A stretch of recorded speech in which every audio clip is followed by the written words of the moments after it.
Welcome everybody to Style Esports. We're in playoffs for season 4 here, semifinals action between Dark Matter Squad and Infinity Gaming. I'm Paul, joined by Axeman87 once again, and actually we've got a really exciting match here on this Saturday night. Oh, we certainly do, Paul. What's up, guys? It's Axeman87, and we got Infinity Gaming versus the Dark Matter Squad in the Frejlord group. This is a pretty highly contested, I would say anyway, a little series we got coming up here, but we are already into the pro draft. So let's get started with that. First ban out of the way. The Dark Matter Squad will be banning Ezreal. Infinity Gaming will not be banning anything this series, as they have a couple they have a little penalty. They They have a little bit of a penalty. So something's going on there, something to do with subs. But anyway, no bans for them this series, and it's just going to be all 80 carries for the bans for TDMS, I guess. Yeah, and that's pretty smart just in general, right? Like, this is actually a strange patch in that the 80 carries are half decent. So getting rid of Ezreal and Ashe is a pretty smart move.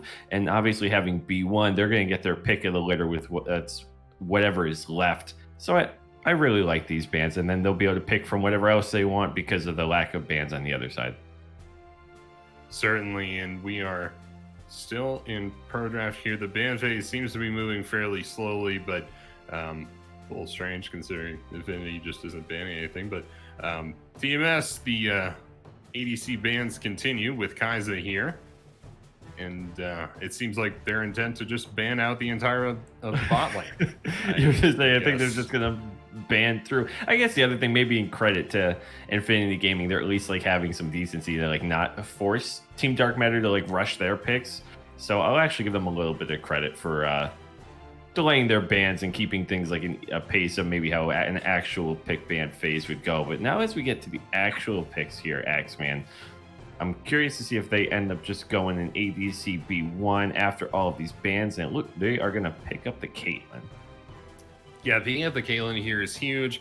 This basically forces Infinity Gaming, in my mind anyway, into a probably an early Jhin pick, which is not great. Senna actually coming out here as an R1, not too shabby either. No, Senna's seen a lot of play recently. Is like you mentioned, there's a couple pretty good ADCs. And Senna is amongst, I would say, the best of the worst, really. If you see things like an Ashe, Ezreal, Caitlyn ban, or you just don't have access to those champions, Senna's up there, I would say, on the list. A lot of factors depending on comps and stuff like that, but this is definitely a pretty good ADC. So pick Infinity Gaming. Yeah, going to follow that up with a Leona pick as well. And this is a pretty scary early game bot lane here, Paul. Yeah, the sustain with it's just absolutely dirty, right? And they're going to come in with a Morgana, likely support, I should say, to match in the bot lane. So, in theory, you have a really long distance lane like Caitlyn and Morgana, and then one with just crazy resistance and sustain out of Senna Leona. And it looks like in the mid lane here, and I know better than to remark on hovers, but I don't think they're doing anything too cheeky as I say that, though. Team Dark Matter going to end up going with a Nunu and Willump. And I really like that. I actually just got done playing a solo queue game as Nunu before we came on here, Axeman. Stomped. I think Nunu's in a really good place. He's super beefy, and that's going to help with their own sustain playing into a Senna. I absolutely agree, Paul. Nunu's in a really strong place right now. He's got a fairly solid win rate in solo queue anyway, especially up in the Plat Plus echelon. It's like 52, 53%. Depending on how high up there you want to go. Nunu is very, very good, but it's going to be answered by Galio here. And with the Leona pick, I don't think Galio has any chance of being flexed in the support role, so it's probably just going to be mid lane Galio. Nunu, fairly well set into the jungle as well. I guess you could see mid lane Nunu. I would not expect that, though. So the ban phase is going to continue here for the Dark Matter squad. The bot laner has already been picked. Yeah, it looks like we're banning out junglers, or Lilia flexes to a lot of different roles. So this is just a good ban all around, I guess. And fun fact for you, and shout out to Beatdown Boulevard because he taught me this earlier. I don't know if you knew this, Axeman, but if you get a new with like boots, Dead Man's Plate, and coming out of spawn with the speed boost, you can go halfway across the map on your W. Did you know that? Because that's disgusting. I did not know that. That's a lot of distance. I mean, on a basic that's ability. terrifying. Like I didn't get the chance to try it out. I sort of did because I tried like going to my red buff on 1W coming out with home guard, and I think I had a ninja tabby, so I didn't even have like the fastest boots. You go cruising. So if this does go into the late game, and you have to assume Nunu's going to go Dead Man's Plate, there's not really a reason not to. Keep your eye on some of the movement like that, where you could just do some really interesting plays. And we're going to see a Kayn to match in the jungle. Kayn obviously can go flying. Obviously, if they should go red. Blue is kind of fairly suboptimal right now. But Kayn gets around the map pretty well. Nunu being a tank, you think, maybe not as much. Crazy movement speed if you haven't seen him in a while. Yeah, definitely. And the movement speed is one of those utility metrics that you can go by, and you can really get a lot of mileage out of that stat. And it's difficult to judge just how much value you're getting from it, but at a certain point, if you're hitting those big numbers with the movement speed, 700, 800, stuff like that, starts getting pretty like crazy. Janna, that's gross. Yeah, it just starts getting pretty nuts. But yeah, I'm not in love with the Kayn pick. I've seen it have success on this patch, though. So, I think it's probably fine, but there were better junglers up for sure. I mean, the 3 of the bans in this game were ADCs, so there were definitely better junglers up. But the Shen pick rounding out TDMS's comp here is going to be providing a lot of, I guess, validation for the rest of the comp. Nunu was like the tankiest champion on this team thus far, and you're going into the likes of like Senna and Kayn. It's a lot of burst damage, so I think the Shen is definitely doing a lot for the comp here. But this should be a fairly good game. I'm trying to see anything. I don't think anything really went all that wrong with this draft. Obviously, Infinity Gaming didn't get any bans, so they might have given TDMS a couple tools that maybe they wish they hadn't, but that's how it goes. Infinity Game, I mean, their comp looks strong.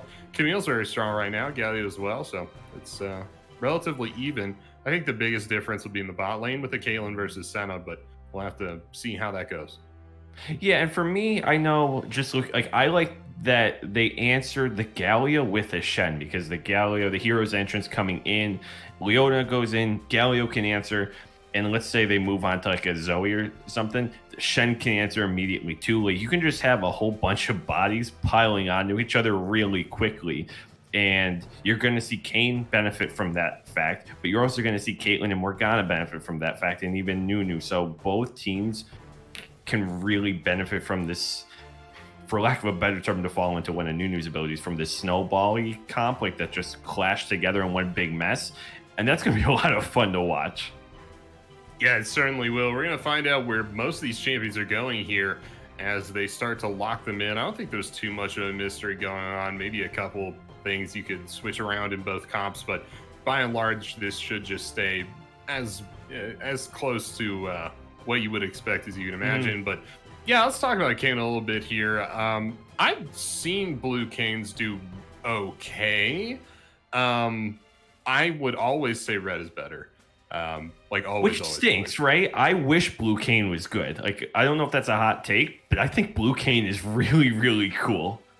Yeah, no, I think he's cool too. It's almost like if you were allowed to play Talon in the jungle, but the caveat was like he didn't have a good early game, but he like ramped up and scaled super well, which sounds so fun. You're like running through walls at a million miles per hour, and yeah, the early game is super weak. It's just going to be like that for Kayn no matter what. But later into this game, he's going to be doing tons of damage. Kayn's just going to do tons of damage no matter what, and a lot of that is why the Ross is regarded as better, is because if you're going to be doing tons of damage no matter what, why not also be able to take a lot of damage and heal too? And that is a fantastic point. So I think we'll probably see Rost here. There's the off chance that we see some kind of crazy blue Kayn build. I know there's a crazy Tiamat Manamune build a couple of patches ago, and I've seen it this patch, and it's hit or miss, I guess. But yeah, we'll have to see how this Kayn approaches the champion, but I'm excited to see that. And yeah, we already talked a little bit about Nunu. I feel like Nunu is so strong right now. That just should be really good. Misty is the highest ranked player on their team at Diamond 4. I'm fairly sure they're the highest ranked player in this series and also in Frejlord in its entirety. So this theoretically is the best Nunu we're going to see out of the Frejlord group, which is an exciting prospect. I'm ready to see it happen. Speaking of high ranks, can we just mention that Credible Threats is a Masters level TFT player? Because we found that out loading into the lobby, and we were like, oh my god, like, because we're like, is there a master player? And he's like, no, they're like TFT, and we're like, no, you're kidding. There's no way. That's even like less plausible. Because we thought he was just like a random that had joined the lobby or something, and nope, that's the guy. He's apparently pretty good at TFT. So I guess if you're ever looking for TFT tips, you can hit up Credible Threats, and he should have something to teach you. I guess he's figured it out somehow. He's definitely better than me. I'm pretty sure I'm like bronze in TFT. TFT just I do not click with that, man. That is rough. I like it, and I just like really I'm not good at it. To address what's happening on screen, one of the players' clients went down. Rito, a small indie company, still figuring how to work a client. But we will get them back in here as soon as possible to pick back up with the draft. In the meantime, we'll be continuing to keep you company here. I really wish I was better at TFT, just as a general sentiment. I wish I was better at League as a general sentiment.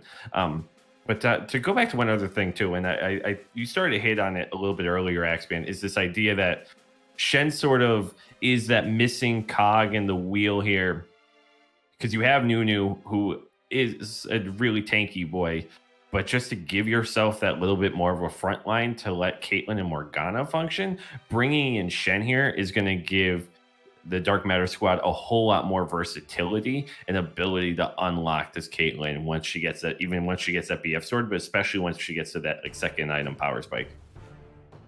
Yeah, it should be pretty good to watch here as we move into the actual draft, hopefully in just a little bit. I think you mentioned there's technical difficulties going on with TDMS's jungler. Hopefully we can get those figured out.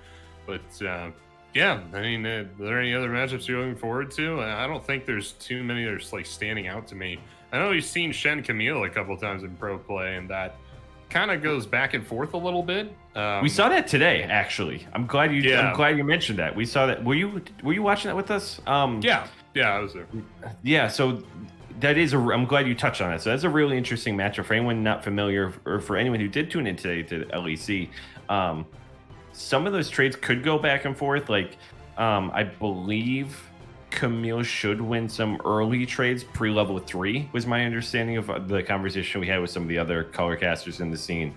Camille can win that pre-level 3 sans taunt, but once Shen gets that taunt up, it's a whole different ball game. Yeah, definitely. And there's a lot of moving parts to this matchup, and a lot of them actually depend on the Shen more than anything else. It really is the Shen on the back foot in this matchup. They have the tools to win the 1v1 and even just like the lane at large, but a lot of that comes down to some very precise things that need to happen for the Shen.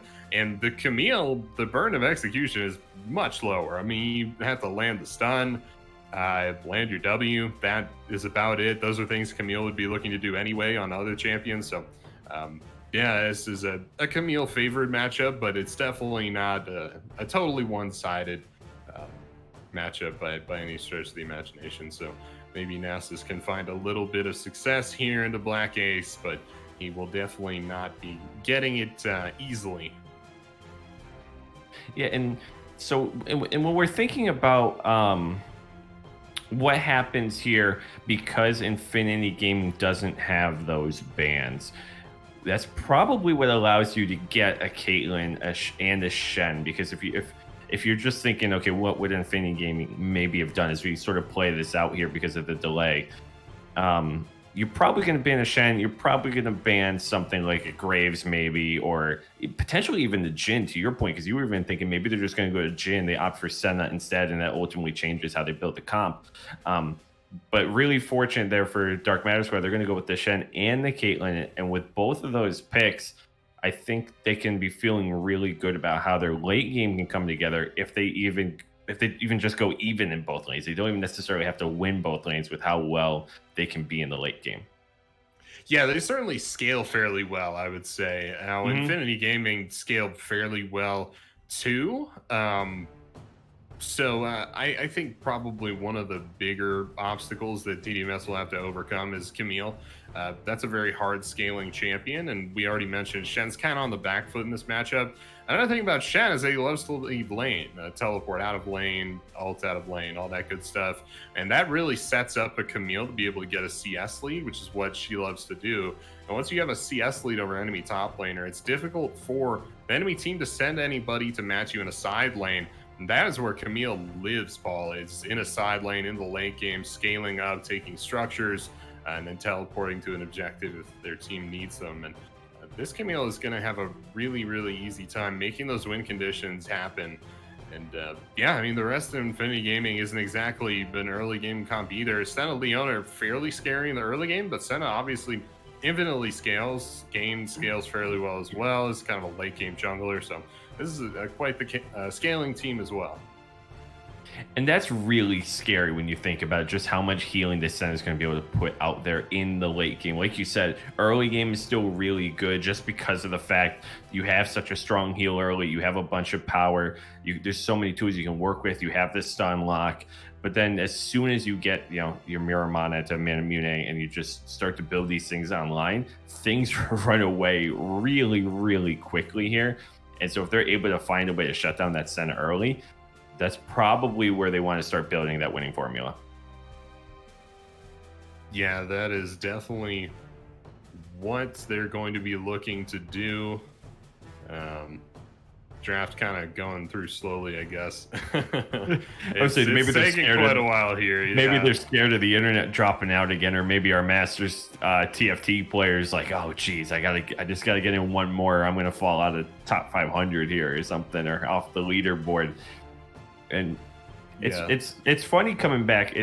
Today we got lucky to have a really great slate of league games. We had Fnatic and G2. We had the TSM series, I believe, for our LCS fans.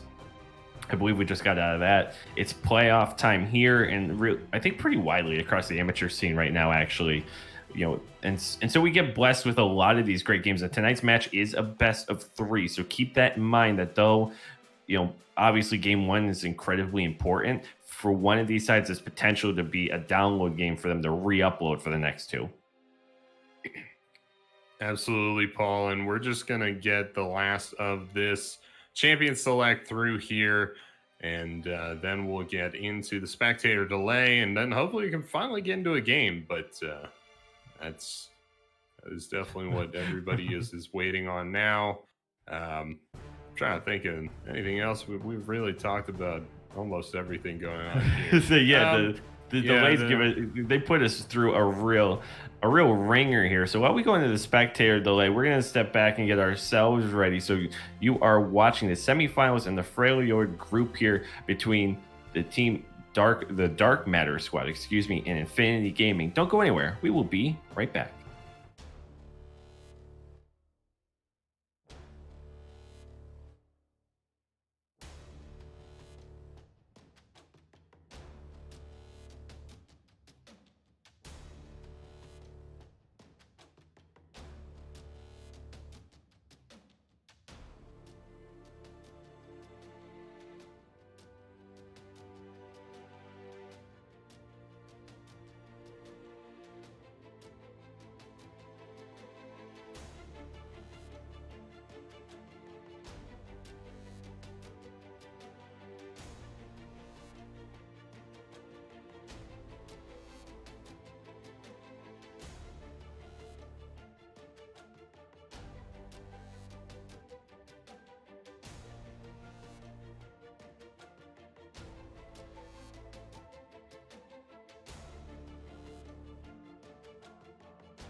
Welcome to the Rift, everybody. I'm Paul. He's Axeman87, and we are finally into the action here, Axeman.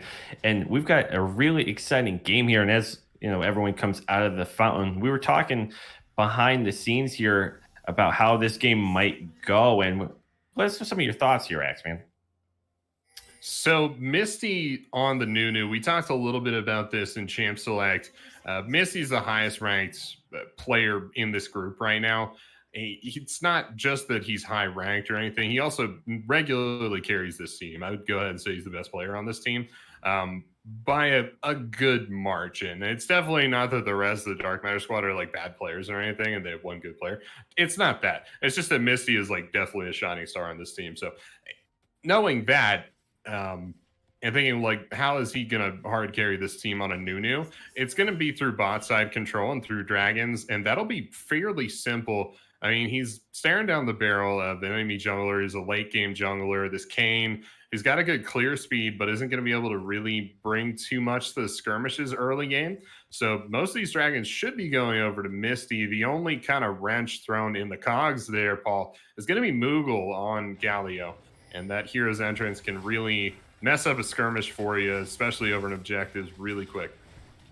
Yeah, that second and third dragon fight is where to your point, I think it's going to get really, really interesting, right? Because pre-level 6, pre-level 8, Mugo can't come down to help. Cura Lobos isn't going to have the transformation yet. And so you would think, okay, Misty's got free reign to just go in there.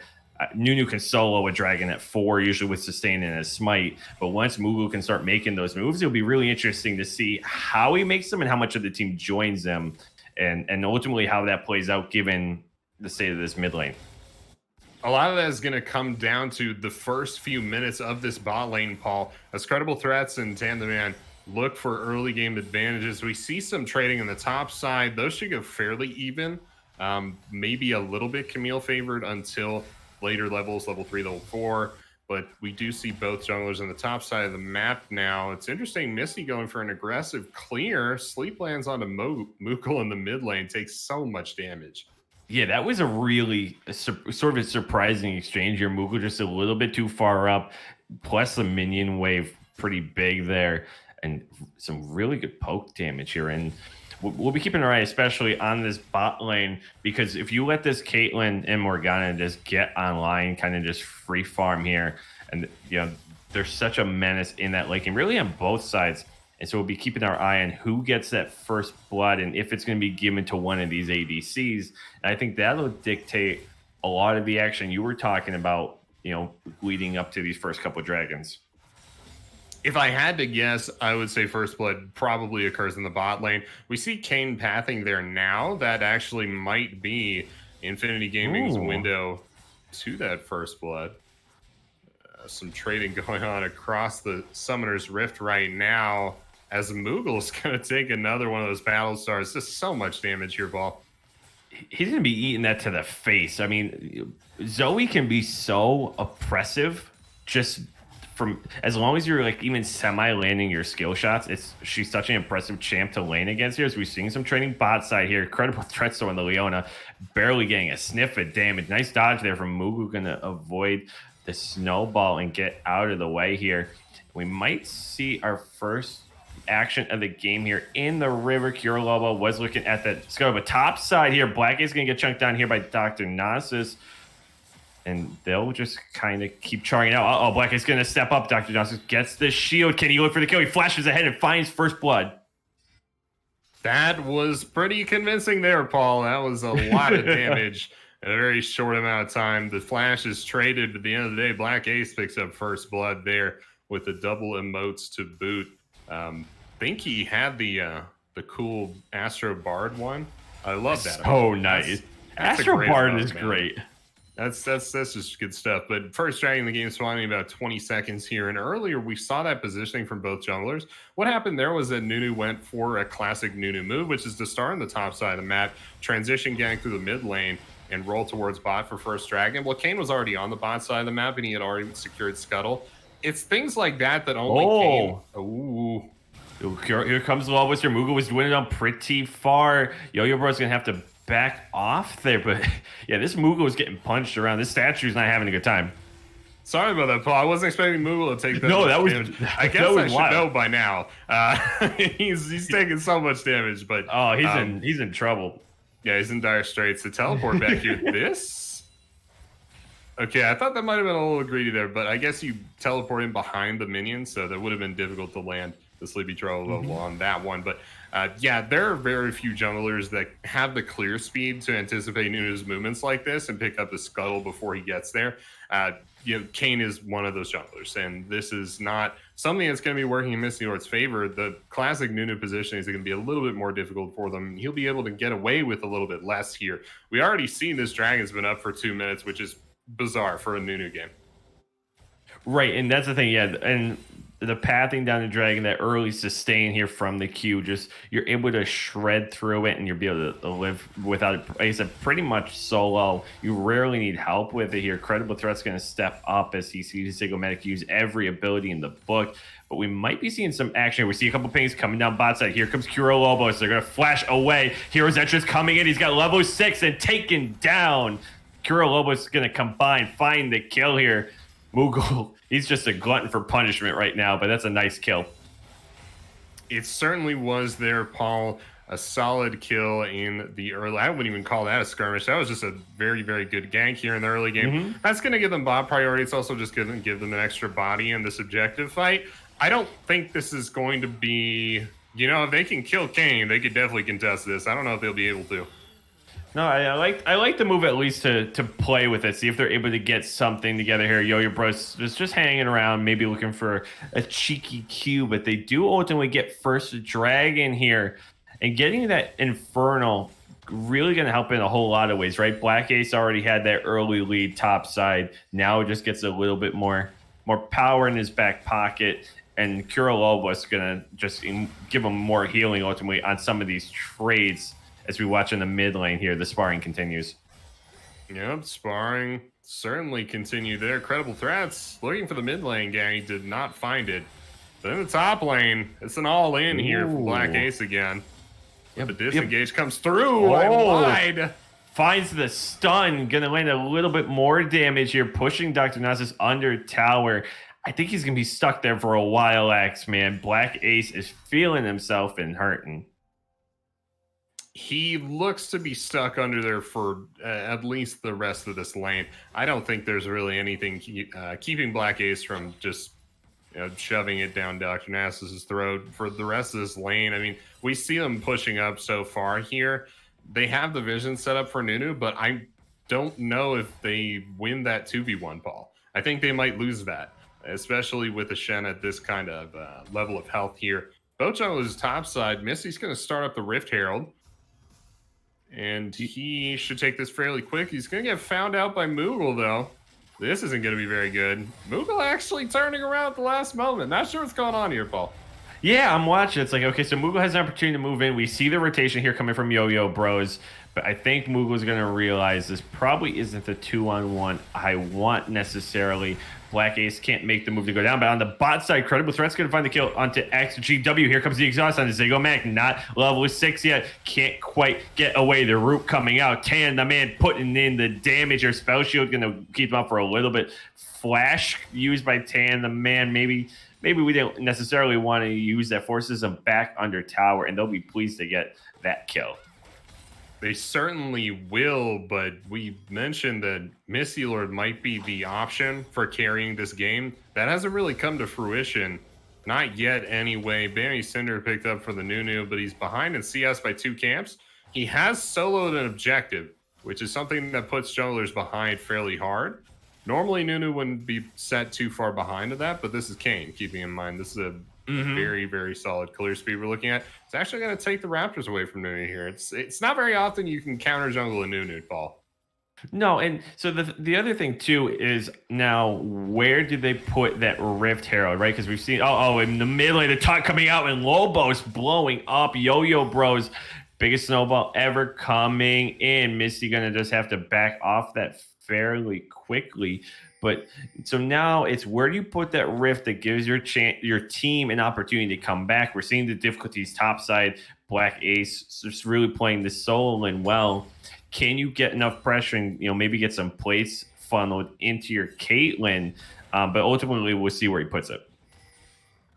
And if you can find some way for Dr. Nasus to make a comeback in this lane, I feel like it has to include the Stand United down the bot lane on some of these fights. Now, to Dr. Nasus's credit, these fights have been very short here, Paul. So there's not an incredibly long amount of time or a big window for Nasus to look to be able to drop the Stand United. But you got to get it in there at some point. It really is just so much of the strength of this champion. And to be honest, I think it'd be nice for the Shen to just get out of this lane. Hasn't had a ton of success in the lane, not in the trading or fights or anything like that. Does have a little bit of a CS lead now, though, which is nice. But to be honest, in this lane, if I'm being honest with you, Paul, I don't think you should have a CS lead as Shen. I feel like if you have a CS lead, it means you've been in lane too much. Ooh, flash from Yo-Yo Bros gets him out of that fight. Oh, Sleepy Trouble later. Here comes the biggest snowball ever, and he goes away. Shutdown going on to Missy here. Finds the time. Moogle gonna flash away, but it's not enough. Dr. Nasus with the kill. He goes on a vacation and finally finds a kill himself.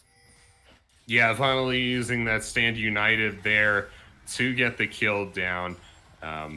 Yeah, that's just well played. Ooh, fight in the bot lane. Ooh, Tan the man taking damage here. Zygomatic and XGW finding a little bit of a groove here. Missy rotating down as well. They don't have vision in that bush, so they aren't aware of that yet. The second they step up, they can look for another kill potentially as Dragon is spawning shortly. But with that pressure now, Nunu can just turn his eyes on the Dragon here. Black Aso going on to Dr. Nasus, chunking him down below half, going to land the Q, but now has to back off. And things starting to finally look up here for the Dark Matter squad. Yeah, Misty going to start up the Dragon with his bot lane. That smite consumed there for him, and Lobos kind of caught out a little bit. Not quite built up enough. Ease away, gets stuck. Here comes the hero's entrance. Now we have a proper brawl here. Missy so beefy even this early on, but they're going to chunk him down in a hurry. Zygomatic's the one going to eat the exhaust here. Credible Threats makes the jump, finds the root here. Moogle has not gone in. Yeah, Kurlov was trying to just heal up using the ultimate, going to pop out of Yo Bros. They're looking for him. Moogle going to step up, finds the kill. That's 2, and punishing them after that Dragon. Not what you're looking for there if you're the Dark Matter squad, Paul. Yeah, they're going to be picking up jungle camps on their way out as well. The gold difference isn't too extreme at the moment, but a lot of that is down to the CS differences in individual lanes, and those CS differences aren't huge, right? I mean, you have Yo-Yo Rose with like 15, you have the bot lane with like 10 or something like that. Those are the things that are keeping the gold lead close here. If we remove those things, there's actually quite like we can take a look at the itemization here. I mean, there's Tiamots for both top laners, but one of them has Sheen. Jungle item completed for both junglers. One of them has a Tiamat though, so I think it's not incredibly even across Summoner's Rift at the moment, but it's by no means an untouchable lead. I don't think this game is won by any means. I definitely think that the Dark Matter squad have a way back into this game. It's just they need to start now, I think. Yeah, looking for the taunt. Can't land anything more. It burns the shield here. And Black Ace finding maybe a window after the cooldowns, but that'll be all for that. Moogle going to step up here as well. And yeah, and I think if you are the Dark Matter squad, you have to be careful of biting off more than you can chew. They thought they had an opportunity in Kuro Lobos, and really kudos to Infinity Gaming. What looked like one guy getting caught out turns into 2 kills for them, and they just play it really slow and steady. And it looked like maybe Team Dark Matter Squad, or the Dark Matter Squad, excuse me, just got a little bit too anxious for it, a little antsy, bit off a little bit too much, and ultimately got punished here. And now that we don't have an objective on the map for another, we'll have Rift shortly, but we'll have Dragon in 2.5 minutes. So we'll see if they can maintain those CS, keeping CS as close as they have to this point, and just kind of keep the pacing here. Let this Caitlyn get first item here. Let Dr. Nasus get first item. Let Misty get a little bit more built up here, and they could possibly start to bring this one back in a more substantial way. The scaling from Caitlyn, I think, is going to be a massive thing for the Dark Matter squad here, but no item completed yet for the Caitlyn does not bode well for the bot lane anyway. Tan the Man completed, Man Immune obviously it's a cheaper item than the IE that XGW is going for, but they also have here we go. Oh, Kurolova's going to go in. Beautiful spell shield there on XGW. Gets them out of trouble for now. And Dark Matter's going to have 4 people here in the Rift Pit here. We'll see if they're able to start it up. They're getting a little bit scared here. They do see credible threats here. Moogle in the mid lane. Going to try to push that in. And then maybe look to rotate here. But they're going to get... It looks like they're going to be able to pull off this Rift. Yeah, this Rift should definitely be going down for the Dark Matter squad. It's kind of open and shut case there. Yeah, picked up easily by Misty, who now has both Rift Heralds. I believe anyway. Yeah, he picked up the one earlier as well. So this should be the mid lane turret going down. I don't know if they'll be able to get another charge out of it. Looks like we had a DC come through for Kane, and yeah, there goes the pause.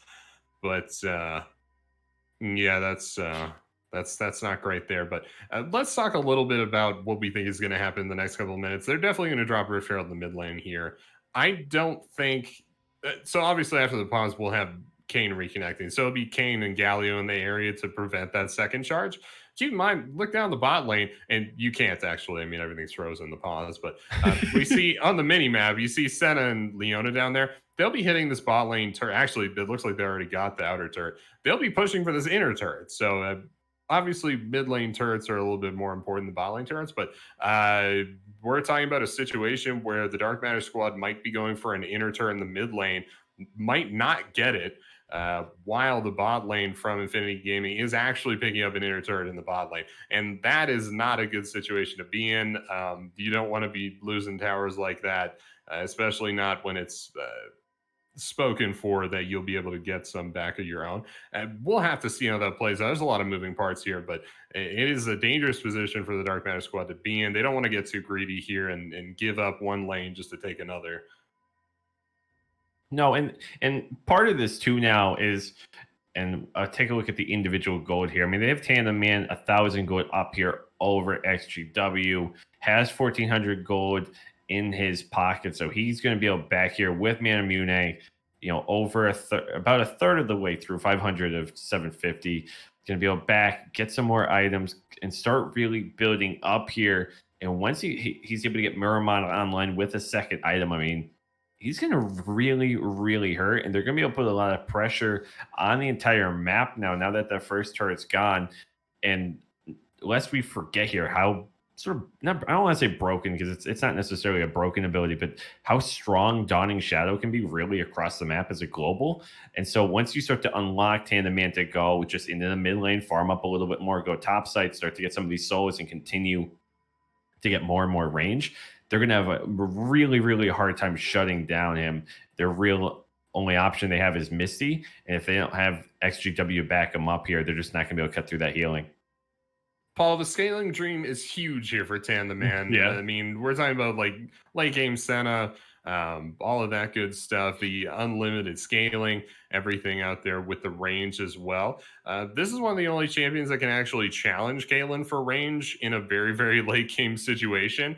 But yeah, it's looking pretty scary for them so far. Senna is absolutely scaling at least a little bit harder than Caitlyn. As you mentioned, the 1,000 gold difference between both of them. But yeah, this pause has been going on for quite a bit here. Oh, looking like we just had a complaint about it. That's because that's always what it is. So in the background here, I was messaging our wonderful producer Tori. I was like, maybe we cut to a break shortly. And as soon as you say something, that's when you start hearing the reconnects come in and things like that. So it looks like we'll be getting back here in just a moment. So just to reiterate here, we have the Dark Matter squad between Infinity Gaming. This is a best of 3 for semifinals here in the Frejlord group here. Winner's going to move on to play Flow Esports in the finals for this group. This is season 4 playoffs. So thank you again for tuning in tonight. We apologize for the delay. It looks like we're having some ISP issues here for one of the players. So hopefully that'll be cleared up now, at least. Just sort of the nature of playing on some Saturday nights, especially now with many of us still in quarantine. Everything just kind of goes to garbo here as the teams get back into the action here shortly. And so ultimately here, Axe Man, the thing for me, like you said, the lead is substantial but not insurmountable for sure. But their roadmap and their win conditions are pretty limited coming in here, as you highlighted. It was going to have to go through Misty. It's going to have to go in short order here through SGW, and they're going to have to start putting those pieces together quickly here as Mughal is going to step up, try to go after Zigo Mag. Biggest snowball ever. Going to lead him right into Tandem Man and Kuro Lobos here in that river. Going after Missy. Here comes the Hero's entrance going to come in. Missy going back here into the jungle. Kuro Lobos looking for some more credible threats joining him. And they are going to eventually take down Missy, but Beefy Boy going to last a while here. That's 2 kills in the mid lane, and things really swinging their way. That was a heck of a lot of a time to spend between 4, even 5 members of Infinity Gaming just killing Nunu. I don't necessarily think that TDMS was able to get anything during that time, but man, Nunu is very, very tanky right now. Black Ace losing this trade in the top lane. This is a little surprising for us here, but it's not like the Shen has a ton of items or anything, just a Ninja Tabby Tiamat and a couple of Ruby Crystals. But man, that was a rough trade for the Camille. Yeah, it's definitely not going in his favor right now. And part of it, honestly, is like as long as Black Ace can keep Dr. Nasus in lane here, just keep him from using the Sand United or keep him occupied, that the 4 and 4, the other parts of the map are going to keep going in their favor. So he can just be content sitting up there at 1-0 and 1 and just be like, look, you guys take care of business. I'll keep Shen up here and away from the action. That is definitely something Black Ace is taking care of. This will be second dragon for TDMS. I don't know if they'll get it uncontested, though, as here comes Infinity Gaming, the reset channeled from Shen. Looking to maybe teleport from the safety. Actually doesn't have teleport. Here's a fight. Oh, credible threat's going to go in. Lance E. They find the early route. Umbro Trespass is on Yo-Yo Bros. Ziggs-O-Matic going to be taken up pretty low. Missy going to be caught around credible threats and Tandem Man. Mughal putting in work. Tandem Man finding a kill as well. XGW here doesn't have the protection of our front line, so Mughal can step up with no risk, effectively double kill. Yo-Yo Bros now saying, hey, we saw this mid lane matchup before, but this time around, Mughal gets the benefit of it. Black Ace just keeping Dr. Nasus up there. He's going to die under tower there. And there was a kill there by Yo-Yo Bros shut down at the end, but ultimately they'll get the dragon. They'll get the benefits of that fight. It was a 2-for-4 Paul with the dragon, like you mentioned on the back end of it. 2 dragons here for Infinity Gaming, just the one for TDMS. The Dragon Soul is not looking like something they'll be able to play around, at least not till much, much later in this game. But Shen, Dr. Nasus might be able to take down this top lane turret. That'll be a little bit better for the trade. And we won't talk about what's happening to, or what happened to the mid lane turret here. Tandem kind of easily able to take that one down and just drop a huge wave in this mid lane. I don't know if you saw that caster minion make it all the way to that blast cone. I don't really know what was going on there. It might have been a bug, but that was it. Yeah, he's going rogue. He's out of here, man. He's going mid lane or top lane. That was interesting. I've never seen that before, but yeah, Kuro Lobos. We talked about clear speed a lot this game. He's like 30 CS over this Nunu. It's not that good. Clear speed is not that good. Now this is, by the way, Blue Cane. I think that transformation came through a few minutes ago, but it's difficult to tell with this skin, so we might not have mentioned it. It is Blue Cane. For better or for worse, he's had Dark Harvest, so I think you may have already suspected a little bit, but yeah, I guess that's what we're going to have here. Rift Herald dropped. I believe it was about to come off cooldown and despawn out of the inventory. I think that might be why we see this dropped here, but it's going to get the charge off and do just so much damage to the Zinner turret, Paul. Yeah, not able to get, obviously we're way out of plate range, so not a ton of value there, but at least puts a dent in that tier 2 here. Black is just ticking over to level 13 to close the level gap here. Can't take that one-on-one anymore after having a really good time at the beginning of the game in that top lane. But the rest of the team, once again, going to be able to continue to win these 4-on-4s in a big way. Tandem Man getting chunked, though, by the poke from Yo-Yo Bros. Just has so much damage on the Paddle Stars every time she wants to go in here. Mughal gonna get protected by credible threats. And with next dragon, not for another 2.5 minutes here. Baron, though, online. It's seeing how both teams want to play these lanes here, but they're going to first dive bot side here on the Dr. Nas. Black Ace has the help from Kuro Lobos. Do they have enough between the two of them here? Credible Threats was coming down to be sure of it, and ultimately Lobos finds the kill. The rotations here from Infinity Gaming are very, very solid. It's a big reason why they're so far ahead this far into the game is just the rotations from Moogle and Kuro have been so effective in this early game. That's given pretty big lead here. It's like 5K as we're moving past the 20-minute mark and Baron has spawned. But yeah, I think rotation is probably the biggest factor thus far this game. A couple of Deathless Champions in the bot lane for you. Tan the Man and Credible Threats have not died yet. And that is definitely representative of a dominant early game performance in the bot lane.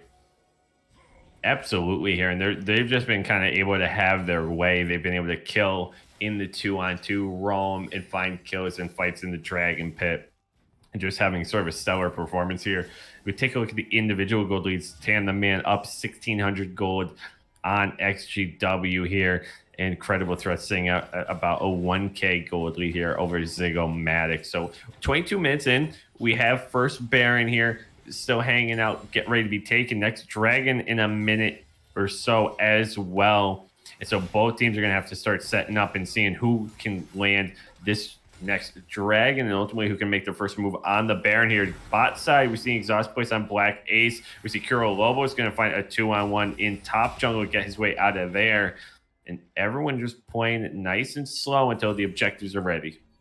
Big power spike here from Black Ace as they complete Triforce, but we mentioned Camille's a bit of a scaling champion, so they're still not quite there yet. We're looking more like a 30-35 minutes before Camille starts to get really insane, and that's normally when you start hitting that time when it's difficult to decide who to send to the side lane to match Camille because they're just so strong. As of now, TDMS can just kind of send Yo-Yo Bros, and the threat of the Battle Star is enough to keep Camille at bay, but that is definitely falling away here as we move further in the game. Dragon spawning in 10 seconds. This is going to be a Mountain Dragon. They're all going to be Mountain Dragons, actually, Paul. It's a Mountain Soul, but it's looking like this is going to be a contested drag. This is going to be one of the few TDMS are going to be able to contest unless they start to turn things around. So this should be a pretty important fight here. Agreed. If they give this up for free, that's gonna be indicative of the kind of thing here that they can just start bullying them, right? You're just gonna give them a whole lot more beef to work with as we maybe see them start to make their move. Dragon starts to reset here. Here comes biggest snowball ever, and Misty into the fray. Credible Threat steps in, finds the root. Black Ace stepping up next. Here comes Kurolova, so into the back line. He's gonna shred through them.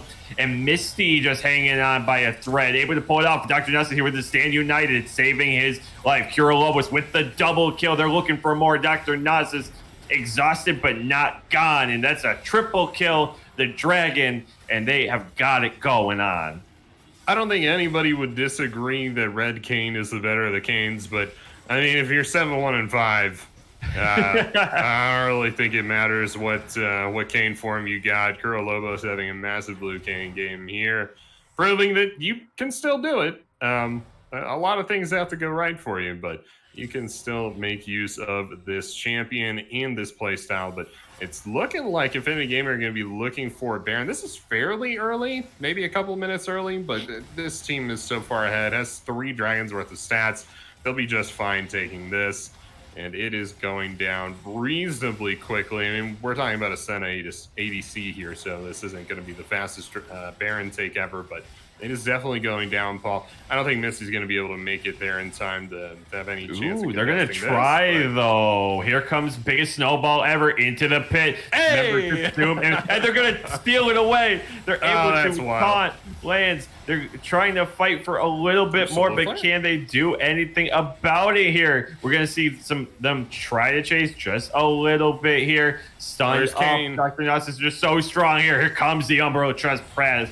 There goes Zygomatic out of the fight. XGW going to find the kill here. They continue to move in, but can they do anything? Moogle flashes away there. Ace in the hole takes him down. And that Baron, it was, like you said, reasonably fast, but not fast enough, and they're not able to put it down. I personally underestimated the smite consume from the Nunu there, and I know better, Paul. I really do. This is going to be one turret for TDMS. They're looking for inhib turret as well. That should go down, as there's still a 20-second timer here on the Galio. And yeah, it's going to be inhib turret. No look for the inhib, though, as Moogle, like we mentioned, just a couple seconds left on them. And you don't want to push your luck too far, so they'll be taking the reset. Nunu, meanwhile, just hard clearing these camps, trying to catch up a little bit with Blue Cane. I don't think anybody in the game has a faster clear. Not that it matters at this stage of the game. I don't think anybody can clear the jungle faster in Blue Cane at this stage. I mean, you can run through every wall as long as you want. You have tons of burst damage to take these camps, but like I mentioned, doesn't matter. But it's pretty fun to watch anyway. I don't know if we're gonna get any footage of Blue Cane clearing these camps, but he literally one-shots all of them. And the interesting thing now, so they're able to get the Baron, and it's ultimately like, so can Dark Matter squad get ahead on this, just keep the status quo, or can, even in the power play, can Infinity Gaming ultimately find a way to further this lead, right? They're still pushing in lanes. They're still taking the siege and an aggressive stance. And so, Baron, obviously a big loss for them, but it might just be delaying the inevitable if they can't find anything off it. Yeah, definitely. The Baron steal really just took the wind out of the sails a little bit for Infinity Gaming. It did not stop the push. That said, it would have been a lot more dangerous if they had the Baron Stone. Very, very good of Misty to take away that power point for them there. Looks like the push is going to be stopped for the time being. There's a little bit of a disengage going through from Infinity Gaming. Oh, Kuro just waiting in this. Yeah, that's going to be a dead. Yeah, he's just gone immediately. You hate to see it. That just destroyed, but a really nice play then from Kuro Lobos, just recognizing they're going to be walking around. They think they're safe, but are you really ever safe on the map with a Blue Cane hanging out? I think that answer is a pretty resounding no, especially after that kill. It certainly is. You can't be face-tagging bushes, even if they're right outside your base. The Blue Cane is in every bush, but Dr. NASA is pushing out the lane a little bit here for themselves as the Baron buff drops, and that is puts us back at kind of a null state a little bit here. 3K is a gold lead, so they shrunk it a little bit with their Baron power play.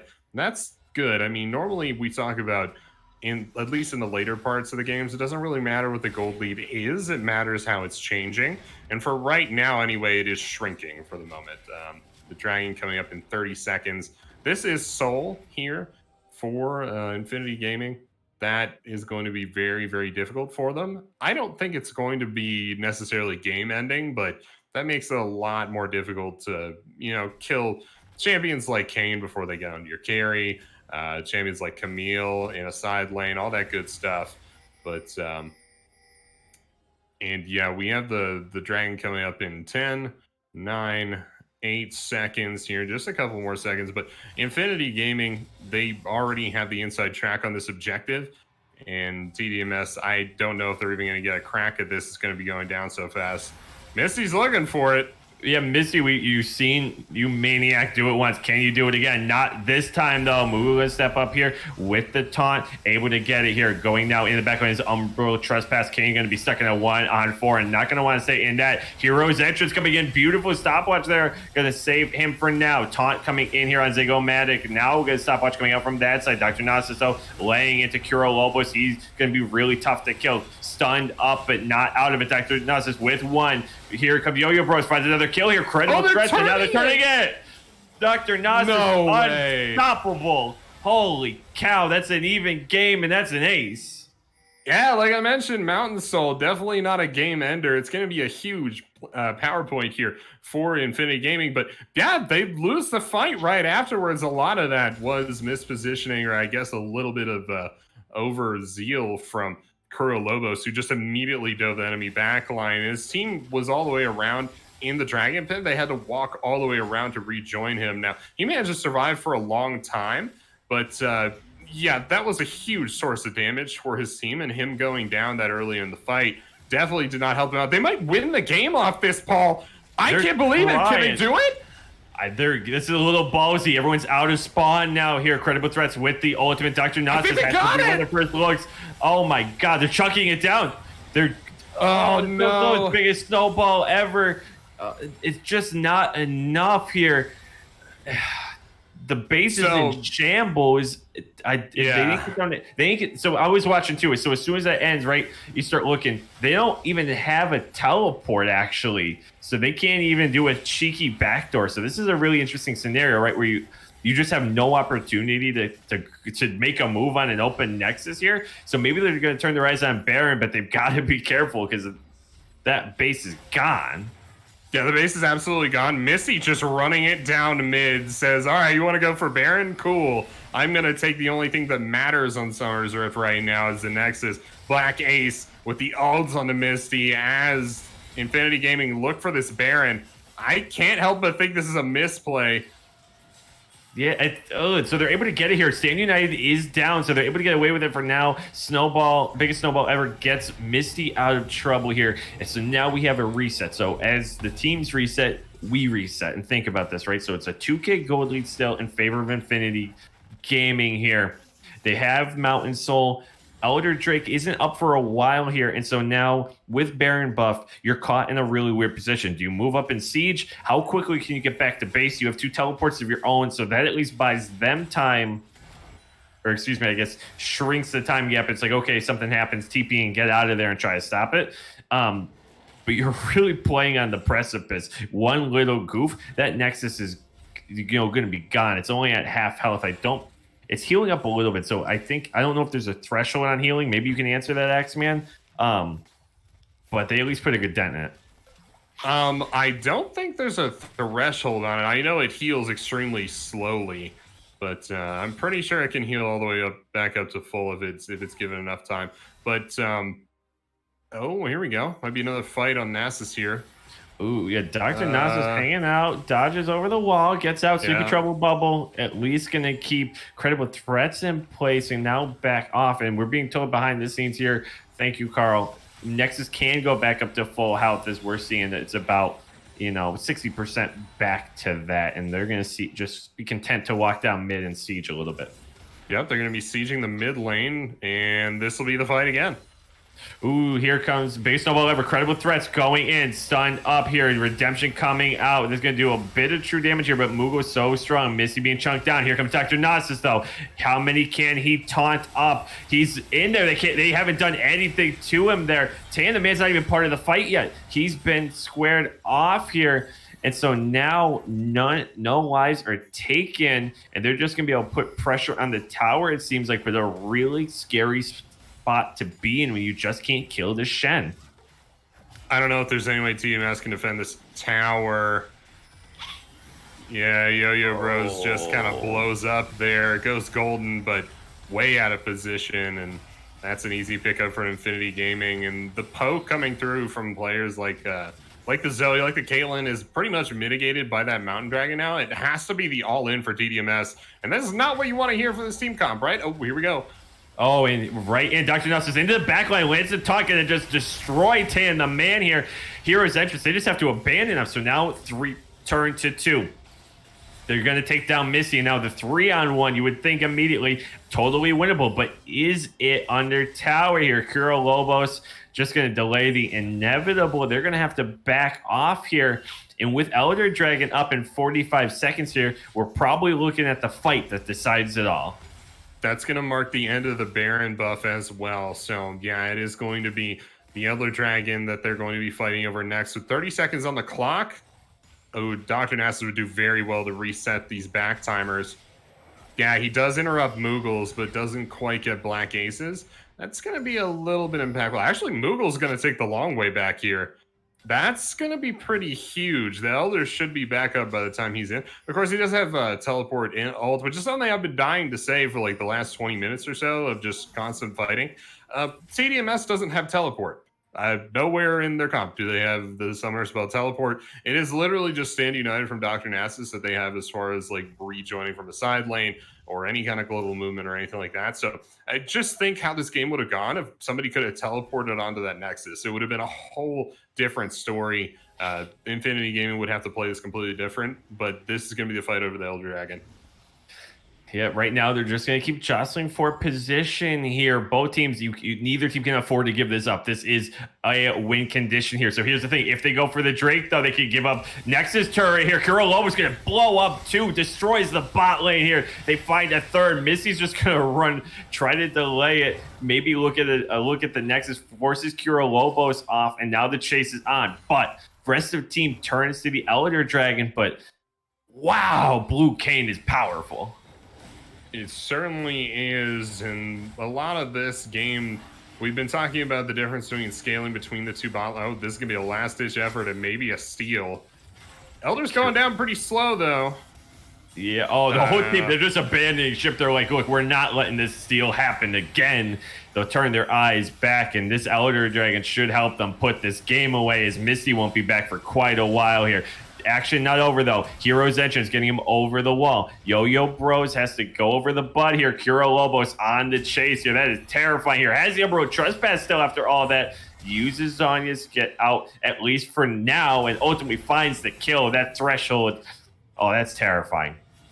It certainly is. This should be the end of the game here for Infinity Gaming. And yeah, nothing really left to do but to do it. The Elder Dragon is just way too strong to be able to fight 3v5. Dr. Naz is going to try, though. Let's see it. Yeah, let's see. He has enough armor in the first place here, but not going to be quite it. They're able to take down one turret here, and the Elder Dragon just going to pop him like a balloon. Nexus is going to be chunked down here, and after all said and done, a great effort to try to bring it back, but Infinity Gaming here with the win in game number 1. Very well played by Infinity, but not without hiccups, right? I mean, the enemy team almost destroyed their Nexus here. I don't think by any other metric it was very close, but that really is in so many ways the only metric that matters is damage on the Nexus. And in that regard, this is a very close game, Paul. I mean, it almost ended for Infinity Gaming there. If there was even just a little bit more attack speed or maybe just some more focus on the Nexus, this game might have ended in favor of TDMS. Honestly, and I think at minimum they have to be sort of happy with the fact that they kept this thing competitive and they kept themselves in it. But with that, we're going to step away, and then we'll be back for game number 2 in this best of 3. We'll see you soon.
Welcome back, everybody. Style Esports Season 4 playoffs. I'm Paul with Axeman87 once again. And as we enter game number 2 here, Axeman, we really had a great game that for a while was like, okay, Infinity Gaming's got this. The Dark Matter squad roar back. But ultimately, Infinity Gaming pulled out from the jaws of defeat.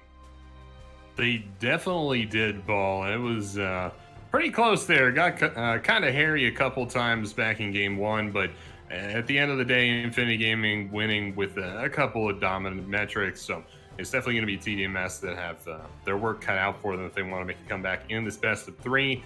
Infinity Gaming, once again, no bans this series. They got a couple, what are we calling this? Illegitimate, ineligible subs, something like that. But point being, they don't have any bans. And switching it up a little bit for the bans on TDMS, so you got Galio and Lilia straight out of the gates here, making me think that maybe the bot lane wasn't necessarily as important as they thought it would be, and that really Infinity Gaming are just going to have a solid lane no matter what you give them. Right, so that's the flip side of it. That Infinity Gaming is probably going to have a really strong bot lane no matter what, as Tame the Man, Incredible Threats are two really strong players. The other side of it, you're playing from B1. I mean, you're getting your pick of the litter, like we said in the first game. So they banned what they did, and then they took Caitlyn. You just take what you want, and maybe I thought the Kaisa ban was a little interesting. I would have rather have seen the Senna ban. I just generally think Senna's a better champion, especially at this elo, right, where we saw these long sustained fights, and you can see Senna just have so much more utility. Maybe here Dark Matter Squad opts to go for it themselves here, as we see the Leona ban coming in here following in short order, and we see them starting to eliminate some of that dive potential that they struggled with so much in that last game, where every fight Leona, Galio, and Kane are just piling on top of them. I have to imagine that continues with a Kane ban here, but I don't know, man. I don't know how I feel about banning Kane. That doesn't seem like a very good prospect. Like, if you're going to give something up, you would want to be comfortable giving up a Kane. Yeah. If we do see a Kane ban, that's going to be really hyper specific, and so you're banning Kane, and then they pick up Graves, and it's like, ooh, maybe we want that one back, right? Like, that's what I would be afraid of. Exactly. It's just like another meta jungler, right? Right. Especially one with tons of dive potential. When we were talking about like J4, stuff like that. The Nautilus coming through swiftly replaces the Leona and Ashe to boot. The final count on sources of CC in this bot lane, by the way, Paul, is 7.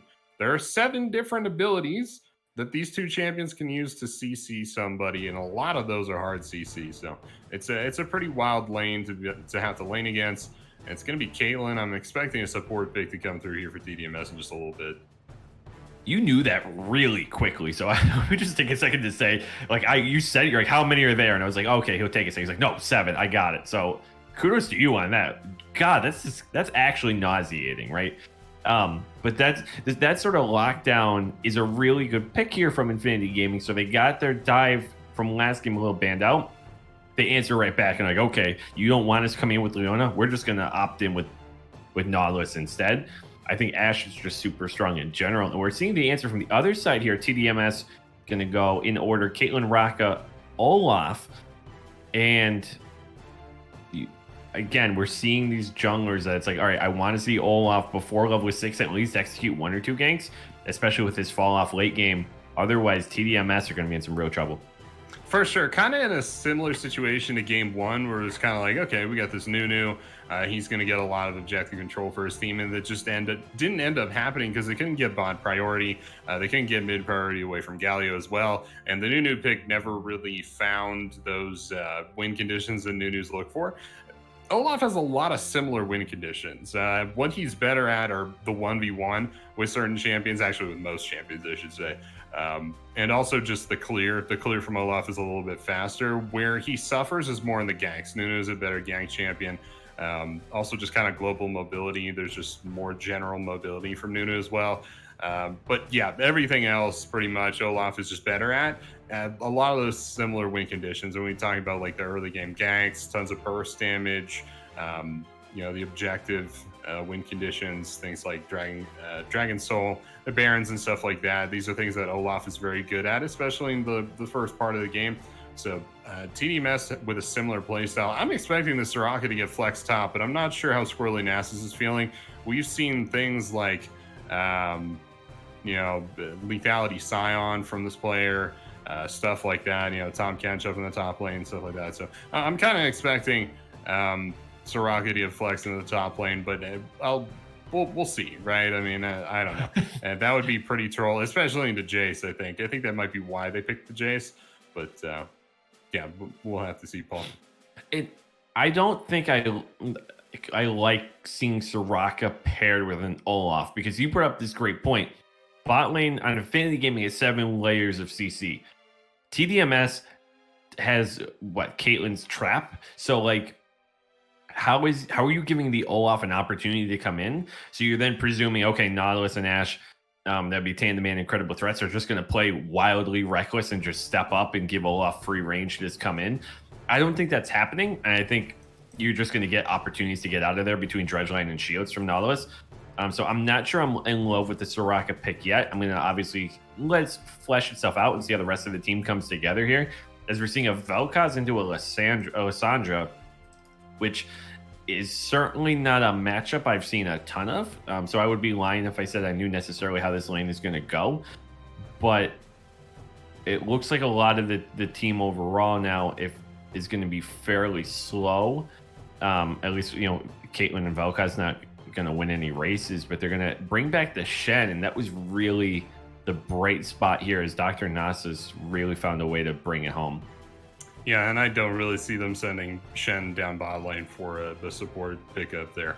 So this should be just Soraka support, as much as I would have liked to see Dr. Nasus play Soraka. I don't think, well, actually, now I don't know where any of these champions are going. Is this Jace jungle or something? I think it could be a Jace jungle. So here's the other thing, and I guess we should have addressed it. So you could send Nautilus top or mid. Nautilus top is a thing. Jace is Kane 95% sure is what our producers tell me. So it looks like we'll see if it looks like they might have misclicked or something. So we will fill it in here as Champ Select gets figured out. So in the meantime, we'll just hang tight. I think that's why we see that Kane in the ban section. Originally, I thought, oh, they're just memeing and banning out their own pick just to be funny. But it looks like they're going to go with Kane instead of Jace. So that puts things a little bit easier in perspective, right? So Camille can then go topside. Kane will go return to the jungle. And then we'll kind of run some of that back. And I think that's a really smart move, right? That Kane was sort of unstoppable in that late game. We saw Kane take 3-on-1s and ultimately get the better of the trading. And I think that can really unlock the rest of this Infinity Gaming team. Absolutely. So with Kane, where Jace is now, this composition makes a lot more sense. I feel like with the success that the Blue Kane had in game 1, you probably just go for that again. There's no really significant tank threat here from TDMS to prevent you from going for something like that. Not at least anything that there was like in game 1 there. I mean, Olaf is less of a tank than Nunu is for sure. So more squishy targets for the Kane to delete. We'll have to see though. I mean, Olaf is kind of a terror in the early game, so they might want to go for something like a Ross just to deal with that. But yeah, a little bit of confusing comp here. I already mentioned I don't really like the Kane pick. Obviously, I understand why they picked it. They had a pretty good game 1 on it, but yeah, still pretty interesting. It is kind of funny. I'll point this out. Normally, you pick Lissandra late on red side as like a counter to a high mobility mid laner. It's Vel'Koz, so I'm not really sure why the Lissandra pick came through here.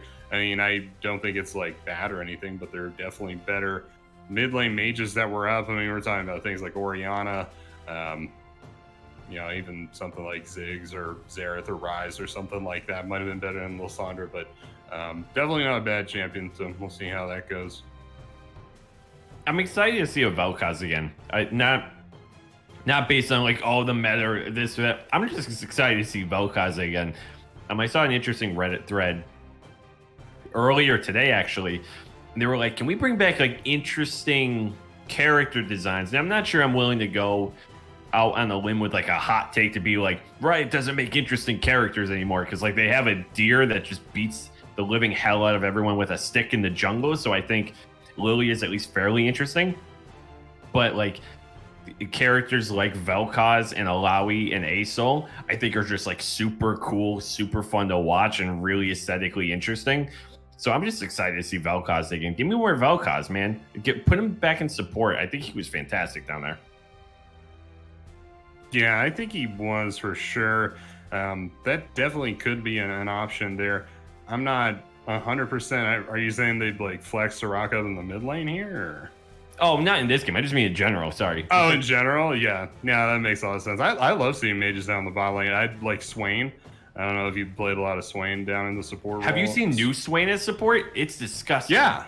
Yeah, no, I love gross. it. I think new Swain and Jhin is like a fantastic bot lane. I love watching that. But, ew. Oh, like even just, okay, the thought of it, like just instills fear within my soul. Like, it's actually pretty crazy to deal with. I think just Swain in general is just a really interesting champ. And because you have to, there's so much going on with him, and he just does so much. So really, really fun to watch. And so as we take a look back here at this draft, as they're going to pick through it here and get through the last of it, taking a look again here. So I want to take a look at the side from TDMS, right? So they're the ones down 0-1. It's a best of 3. They have to win the next 2, sort of do or die time here. And so I turn to you and ask your Axeman, for you in the first 6 minutes, what is sort of your metric or benchmark that you're like, if this happens, I think they're going to be really in a really good spot, and if this doesn't happen, I'm going to start to get worried for them? Well, for starters, I'd like to see Misty pick up First Dragon. I believe First Dragon went over to Infinity Gaming in Game 1, and I think they stole the second one away, but yeah, I'd like to see definitely more objective control in so much as picking up those dragons down the bot side. That starts, unfortunately, with XGW and with Zygomatic. It doesn't have too much to do with Misty on Olaf. Level 2 ganks aren't great for Olaf, and they're definitely not great in the bot lane against Ashe Nautilus. In fact, any kind of gank against Ashe Nautilus is almost entirely doomed to fail with this bot lane in particular. The Soraka Caitlyn, that is very much a scale into the late game bot lane. So it's going to be difficult for sure. Something I love about Misty's performance in Game 1 is that they got both Rift Heralds. I think that was fairly huge for them. They didn't get tons of value out of the second one, but you know, they could look to maybe repeat that and maybe try to get a little bit better the charges. But yeah, I definitely need more early game success in the bottom side of the map. It's just that like Shen is not a champion you can successfully play through. It's not a strong side top lane. You need to play through the bot side of the map, and at least through Vel'Koz, who has a lot of strength in the early game, could be something you're looking for. But yeah, in the first 6 minutes, it's just like any kind of success is going to be what I'm looking for from CDMS, because they just didn't have it going on there in Game 1, and so much of their comp, especially now with Vel'Koz instead of Zoe, is in that early game. They need to get something, or it's just going to be very doomed from the start for them. And so with that here, as we get ready for the spectator delay, just to remind you of tonight's programming. This is the Dark Matter squad on blue side against Infinity Gaming on the red side. This is semifinals action in the Frejlord group here. We're in Season 4 playoffs. The winner here tonight will go on to play Flow Esports in the finals here. So we've a lot on the line here as both teams get ready for playoff implications. But with that, we're going to cut away to a short break, get everything situated over here, and then we'll be seeing you on the Rift. We'll be right back.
Welcome back, everybody, here to the Dark Matter Squad versus Infinity Gaming. I'm Paul with Axeman87 once again. And as we're loading on the Rift here for game number 2, there's a whole lot of pressure on TDMS to get things figured out. Yeah, there certainly is. And we have the counter invade set up here. Maybe expecting something from the Nautilus, but it doesn't look like it's going to be happening with Infinity Gaming. Just kind of content to have a weird little 5-point here or something. Not really sure what this formation is. I was just about to ask you. I'm racking my brain. I just watched a video actually on this last night, and I'm like, this is like a 4-pointer and a half? Like, yeah, something like that. I don't know if there's an official title for it, but we will definitely be on the lookout for that one. Maybe we can let you guys know. But yeah, it is going to be TDMS kind of breaking up here just 20 seconds before the camp spawn. And that is a pretty good time to be doing that. You want to make sure that you're not getting late invaded. That can be disastrous for you. But both sides just kind of starting solo. A little bit of an interesting pathing here from Kane. That is interesting. Wolves.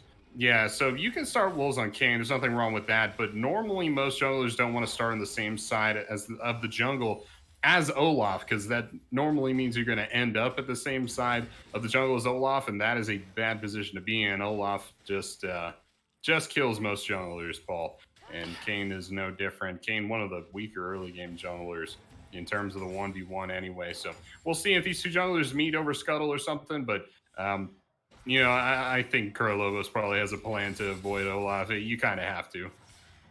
Yeah, so that's really interesting. We'll keep an eye on their pathing here. If they meet topside, Kurolobos, like you mentioned, Starter Wolf's going to go Raptor Red, and we'll see if they go Krugs or look for an immediate gank or something here. How early of a transformation he's looking for, and ultimately which transformation he's looking for. Going to be going, if he's looking to gank topside, would put him closer to a Ross, and then that delay. And we saw it. Oh, wow. A hook from downtown here from Credible Threat. Zygomatic falling below half. Tan the man going to step into tower range here, just on the cusp of it. But the dredge line landing here, and this oppressive bot lane making a return. Yeah, making a triumphant return there. I don't think Nautilus actually took any damage. Doesn't look like he took very much anyway. Meanwhile, both Soraka and Caitlyn just laid low there. Kane going to finish that clear on the top side, having taken 4 out of the 6 total camps. Or, excuse me. Yeah, I counted that, right? Yeah, color casters have a hard time counting, but we got there in the end. Meanwhile, Misty is going to finish off the 5th camp here. And, yeah, just kind of a dominant clear speed for the Olaf. He's going to be picking up Scuttle as well. This is what I was talking about when I said Kane has to have a clear have a plan for dealing with Olaf. He's just going to take less camps back earlier and go for the opposite Scuttle. That's fine. That works perfectly fine. I think if Misty had walked into enemy jungle and maybe looked for Kuro, he might have been in trouble, but he didn't end up doing that, as I imagine the priority would go to Camille to be able to get to that situation faster than Shen could. So at the end of the day, both junglers going to be on opposite sides of the map. Kurolobos looking for the gank here. This is going to be very volatile. Hook. Dredge line coming in. Able to land the root. Kurolobos jumping in as well. Tan the man going to move ahead. He was greedy. Couldn't find it, but I like the aggressive play here early. Definitely heal blown by XGW here to save themselves and their support, to be honest. But yeah, flash forward from Tan the Man is not going to get them anything, and the Soraka is going to be able to heal up XGW here. So to be honest, this is well played by TMS. They kind of held their cards close to the chest. At the end of the day, they got so much regen, so much healing here that gank was largely a waste of time for Kurolobos, who is now very, very, well, actually not too far behind in CS. I had expected him to be pretty far behind, but it's Kane. Remember, he just hard clears those camps, man. Yeah, I'm curious to see if he'll repeat, because the only other, I guess, saving grace potentially here is that they did get Zygomatic's cleanse. And so if they look for a repeat here, they're not going to be able to stop that dredge line in the same way. So Credible Threat going to step up. Oh, he misses the dredge line. Gets the flash out at least for Zygomatic this time around. So the supports will trade. It's a portal combat, as they might call it, flash for flash, and maybe this gives them first look at Dragon, but we will have to wait and see. Yeah, and Flash is a pretty tough thing to lose for Nautilus, but it's disastrous for Soraka, right? This is Oh, all of the absolutely. champions. Yeah, it's all your mobility, all your safety, and they step up too far Oh my again. God! The return, third time's the charm. First blood for Kirillobos. They're actually W gonna flash away now, and he might as well pitch a tent down there. My guy is classic camping on that bot side here. Now, meanwhile, here's our first trade top side. Black Ace found it opening onto Dr. Nas. It's not gonna be able to take him down, but at least able to chunk him out here. He's not leaving. He's going in again. Flashes. Here comes the W. Not able to find the kill. They really want XGW. Yeah, 4 repeat ganks in a row there for the Kane is going to mean he's like 14. Math is hard. A lot of CS behind there, Paul, but yeah, that's Olaf for you. He'll just take no, that's not good. That is very not good. So if we had cams of the players, we would freeze frame and you would know the instant he didn't hit. Like we all have the same look on our face. It's just and just so like prayers up, F's in chat for my man Credible Threats. You hate to see it. Gets caught getting a little bit greedy here.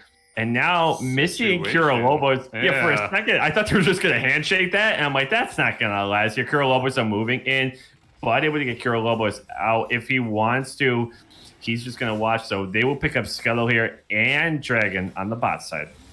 Yep, down goes the Dragon there for Misty. And that was just made it look easy on that one. But I mean, it's Kane. Very late game. Top side.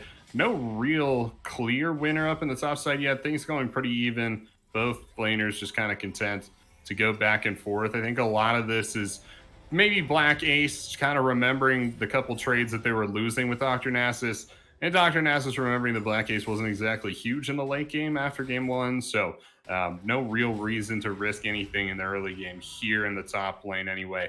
Still no teleport for TDMS. I should have mentioned this is something I wanted to see change from TDMS. Pick up teleport. For goodness sake, at least on Shen. It's so powerful. I mean, there's... Oh my God, yeah, they did it again. Yeah, they did it again. I don't understand why. I get cleanse on Yo-Yo Bros. That makes sense. But, I mean, the kill pressure from Ignite is not worth it.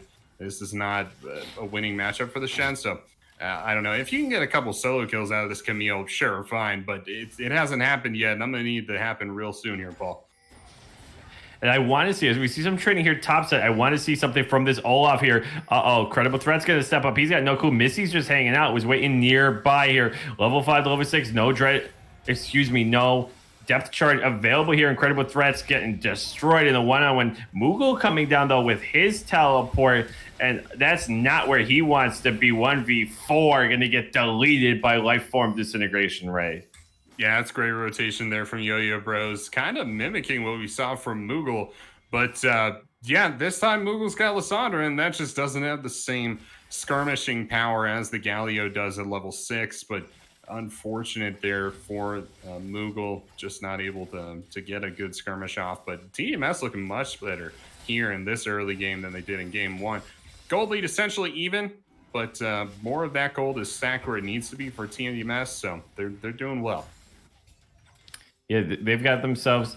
It's only a 200 gold lead right now. Dwindling was saying actually around a couple hundred here, but they did get first dragon, and they were taking a look at the Herald here. But Kirillobos gonna hang out here with Black Ace, gonna watch it happen. They're looking for their window to go in. Here comes Moogle joining the fray. They're able to pop and reset the rift here. Misty does not have ultimate available here, so while Dr. Nasus might roam down, I don't know how much they can challenge things here. Meanwhile, Yo-Yo Bros is there as well. So Shelly will remain in the pit and they will get a kill. Yeah, they definitely will. We'll see if Yo-Yo Bros can trade this one back. Doesn't look like it. Yeah, Kuro's going to be escaping again, but actually I'm not sure if he is...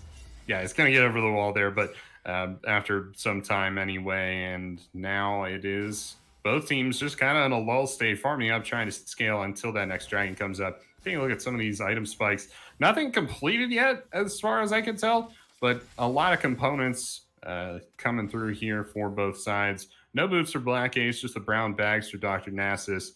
And yeah, 2 of those Triforce component items are completed here for Black Ace. So that's a lot of power, right? Tiamat definitely solid for Shen. Ooh, big fight in the mid lane. Actually going to be disengaged here. XGW looking for this gank. Yeah, XGW, what are you doing here, buddy? You're gonna go in here. Moogle gonna use the ice encasement here for Ozen Tomb and still can't get out there. XGW there with a cheeky trap right behind. Meanwhile, top side here. Taunt gonna land on the Black Ace, not having the better of that exchange. They're gonna at least back off for now here. Those split about even and move up to Rift Herald with 3.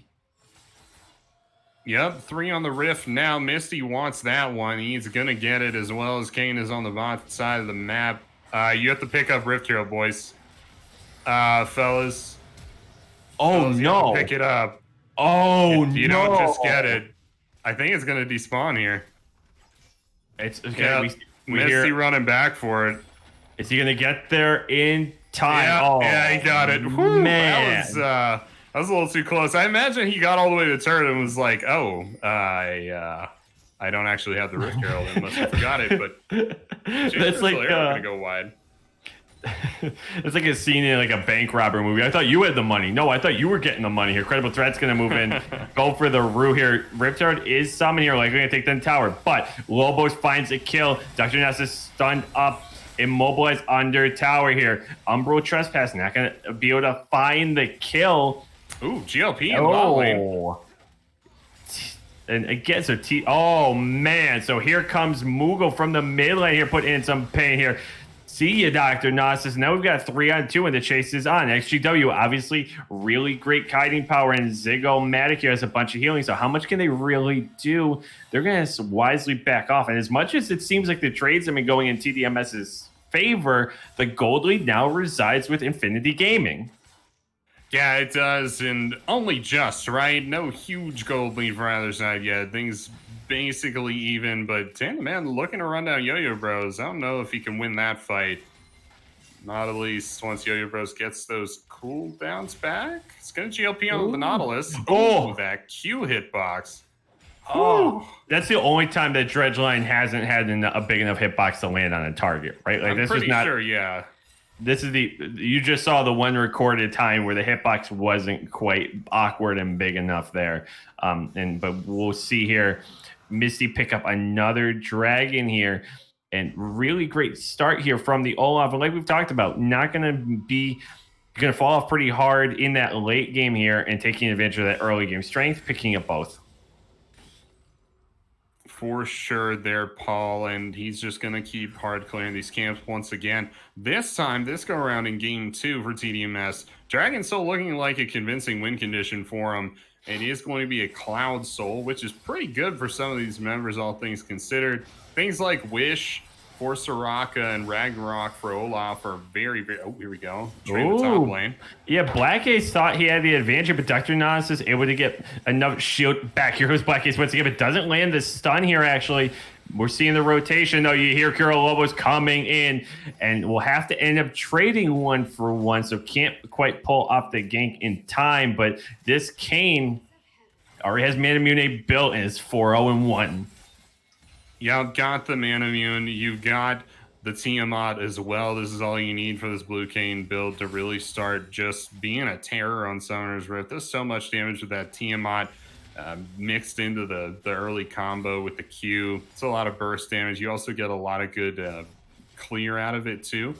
And all in all, this is just going to be really solid. This is Red Cane though, so a little confusing. He's got exactly the same build, but for whatever reason he's chosen Red Cane here. So the best reason just being the Red Cane is just better. I'm not complaining or anything. I'm just not sure what changed for him to suddenly go for red, but I guess we'll find out later in this game here. Tandaman looking for the kill. He's gonna get ganked, though. Here comes Misty. Tandaman taunted up and destroyed here. Credible threat. Gonna have Dredgeline here to get back under the tower. And so they'll maintain just over a 500 gold lead here. But TDMS starting to put the pieces together here. Kuro Lobo is going to have to be a big factor as we see 4 out of the 5 kills funneled onto him. And if they're able to lock him down, the rest of the team's going to have to pick up the slack. Yeah, they certainly will. Credible Threats looking to defend the turret. Has the wave clear on E. Black Ace is going to take that top turret with no issue, as Camille is wont to do. Combo's going to miss in the mid lane on Moogle. We can take a look at some of the item space coming through. Nothing yet for Moogle. He's having a pretty rough time. Ooh, Jungler's in the mid lane here, Paul. Oh, they're actually going to meet. Ooh, yeah, looking for that one-on-one, and that's usually not where you want to be against an Olaf here. Umbro Trespass going to put him in maybe an awkward spot. Here comes Moogle, though. Oh, the Disintegration Ray going to take him down here. And now Moogle has to flash away here. Missy going to come after him. Credible threats. Going to release the depth charge. Maybe just getting up for the tower, and does land the kill here. And so at least able to make it a 2-for-1. Yeah, it gets a little bit of a trade back there, but Lissandra is reasonably shut down at this stage. It really is just Kayn kind of shining for their team at the moment, and that, you know, isn't the worst thing. Black Ace looking for the fight under tower. Nasus just wants the turret, and he's going to turn on Black Ace. Oh my damage, God. Paul. That was disgusting. I did not think he had it, but has enough with the Titanic Hydra here. Yo-Yo Bro going to be able to step up under the tower here into credible threats. TP coming out from Moogle to answer back, keep him off, and things starting to come together here for TDMS. Yeah, they definitely are. Kuro picks up the blue buff there as he might be pathing to the bot side. That ward is being deactivated by a nearby control ward so that he will not be seen by TDMS, but TDMS just kind of backing off anyway, a little clairvoyant there. This Kayn is this is a lot of time invested in this gank. We'll see if he actually gets anything out of this, but Dragon is up in less than a minute now, so no harm, no foul, spending some extra time on the bot side of the map. And here comes the gank, maybe? Might be looking to get Moogle's assist on this one. Yeah, they're going to blast cone over into the back. This is going to be the dive in just a little bit here. Ooh, so XGW walking around, doesn't know that they're there. For sure, going to miss. Beautiful flash here. Moogle going to just go right in under tower. There does have the tomb. Going to soak up for a little bit. Credible threat able to land the CC under the tower. Beautifully executed dive here. Going to land them 2 kills, a tower, and priority for the Dragon. Yep, and that's exactly what you want. Meanwhile, on the top side of the map, Rift Herald going to drop for Misty, and a lot of damage going down onto that mid lane turret. Is it going to be enough to success? Oh, they drop Rift Herald immediately in the mid lane. Moogle's not going to be back in time to save his outer turret. They will pick up Dragon, which is going to delay Dragon's soul, but yeah, that mid lane outer turret is going down. We'll see if they can get another charge off.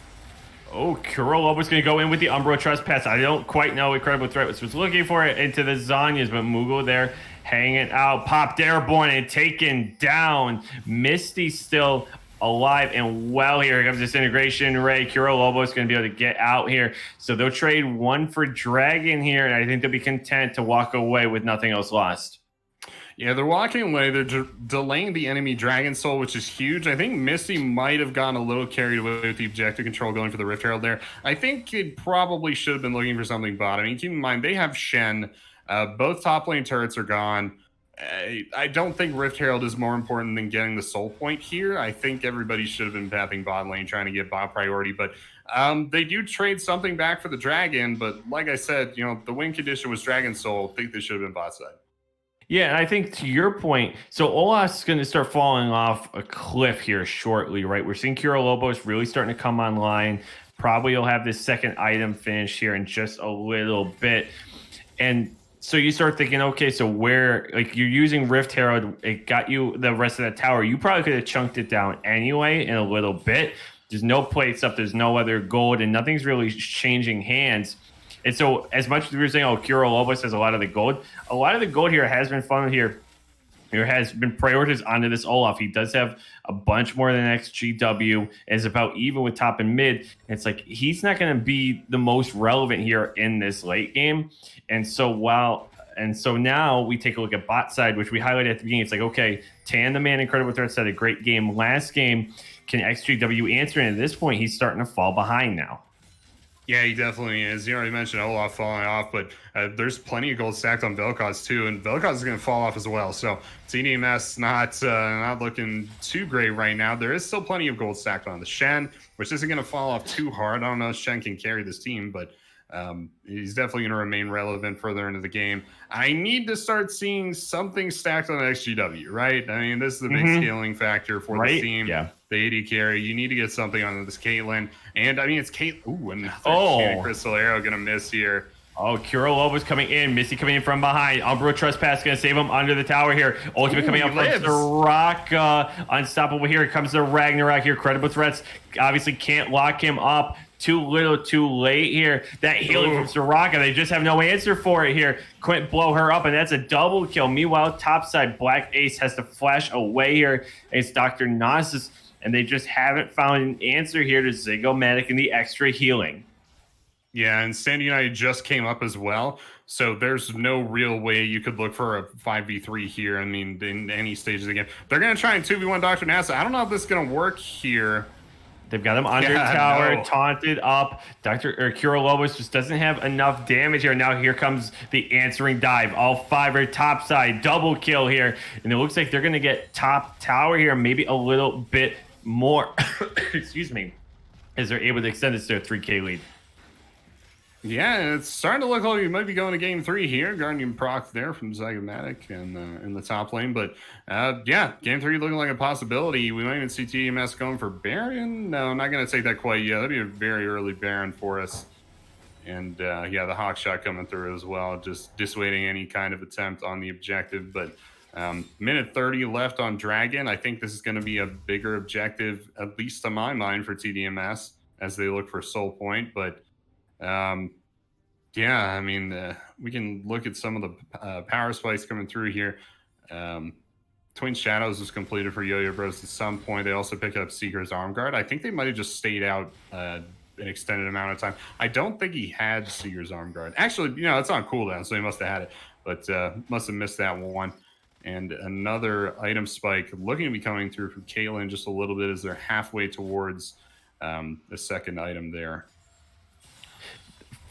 And now is when we can look to last game for maybe a precedent for how this win goes, right? We saw TDM as literally chunked down Nexus to almost being dead, and they end up losing the game, right? So to a certain extent here, Infinity Gaming can be comfortable even if their base is taking a couple hits, that there's some chinks in the armor, as you know, they do scale a significantly better than Misty and Yo-Yo Bros, to just name 2 falling off.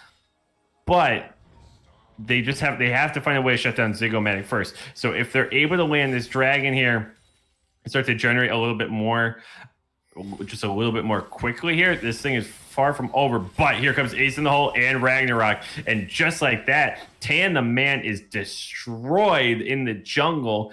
And now it looks like they're probably going to have to give up this dragon for free. Yeah, and immediately we see Infinity Gaming just completely backing off. They're looking to rotate onto Shen. Shen has Stand United, though. I mean, could just use it to get out of the situation. I don't think he will. He won't have time anyway. And then, oh, he's going to try it. Nope, it immediately gets canceled. And yes. Wow, okay, he's just holding on, at least for now. But now they get that shutdown. And that's a 400 gold bounty here going on the Lissandra. And so she'll be backing with a good chunk of change. And so that'll put TDMS at Soul Point. Yeah, it puts them at Cloud Soul Point. Cloud Soul, probably not the best soul ever, but it's going to be well appreciated for them that passive movement speed at 10% in and out of combat is going to be really, really solid. If we're talking about champs like Vel'Koz and Soraka, these champions have problems with mobility, it's going to help them stay away from Kayn, stay away from Camille. So this is definitely good for them. It's also just raw stats. I mean, the ult CDR on the dragons themselves is going to be really, really big. We got some big ultimates on TDMS here. There is still an opportunity for Cloud Dragons to get racked up by Infinity Gaming, and things like Enchanted Crystal Arrow and Umbral Trespasser are going to be really big for this team as well. I don't know if they have the map control to get any dragons, but there is definitely that possibility. Possibility for a steal as well from Kayn. We'll have to see what happens here, Paul. Yeah, and I think the roadmap for me for Infinity Gaming is just extending the game, right? Baron's up, next dragon's up for 3 minutes, 30 seconds. If you're able to get to that next dragon here and not have had a really serious Baron fight or serious Baron attempt here by TDMS, and you've just funneled more gold into Tan the Man, let him get some farm into Kuro Lobos and just get him online, you're going to be in a spot where you actually might be able to start to challenge them in some of these fights, right? And though it's going to be difficult, just as certainly any upcoming fights now, we're going to go in favor of TDMS. But the longer this game goes, we might be able to see them get a couple picks or at least build up those second and third items well enough. I guess at this point, the third items, it will be the second for Camille, just to roll things out here. It is a possibility for sure here. GLP used. Oh, credible threat getting chunked away there. And so a lot of damage on that one. That was a big amount here. We see Dr. Nasa starting to rotate down here, and now they have to worry about potentially getting pinched. Black Ace is rotating down here. Disintegration Ray is out. Tan the man also going to fall fairly low. Ace in the hole, not going to find the kill thanks to a timely heal. And now Baron priority is going to go right over to TDMS, and they're going to be able to look at possibly starting it up soon, and they're going to give it a go.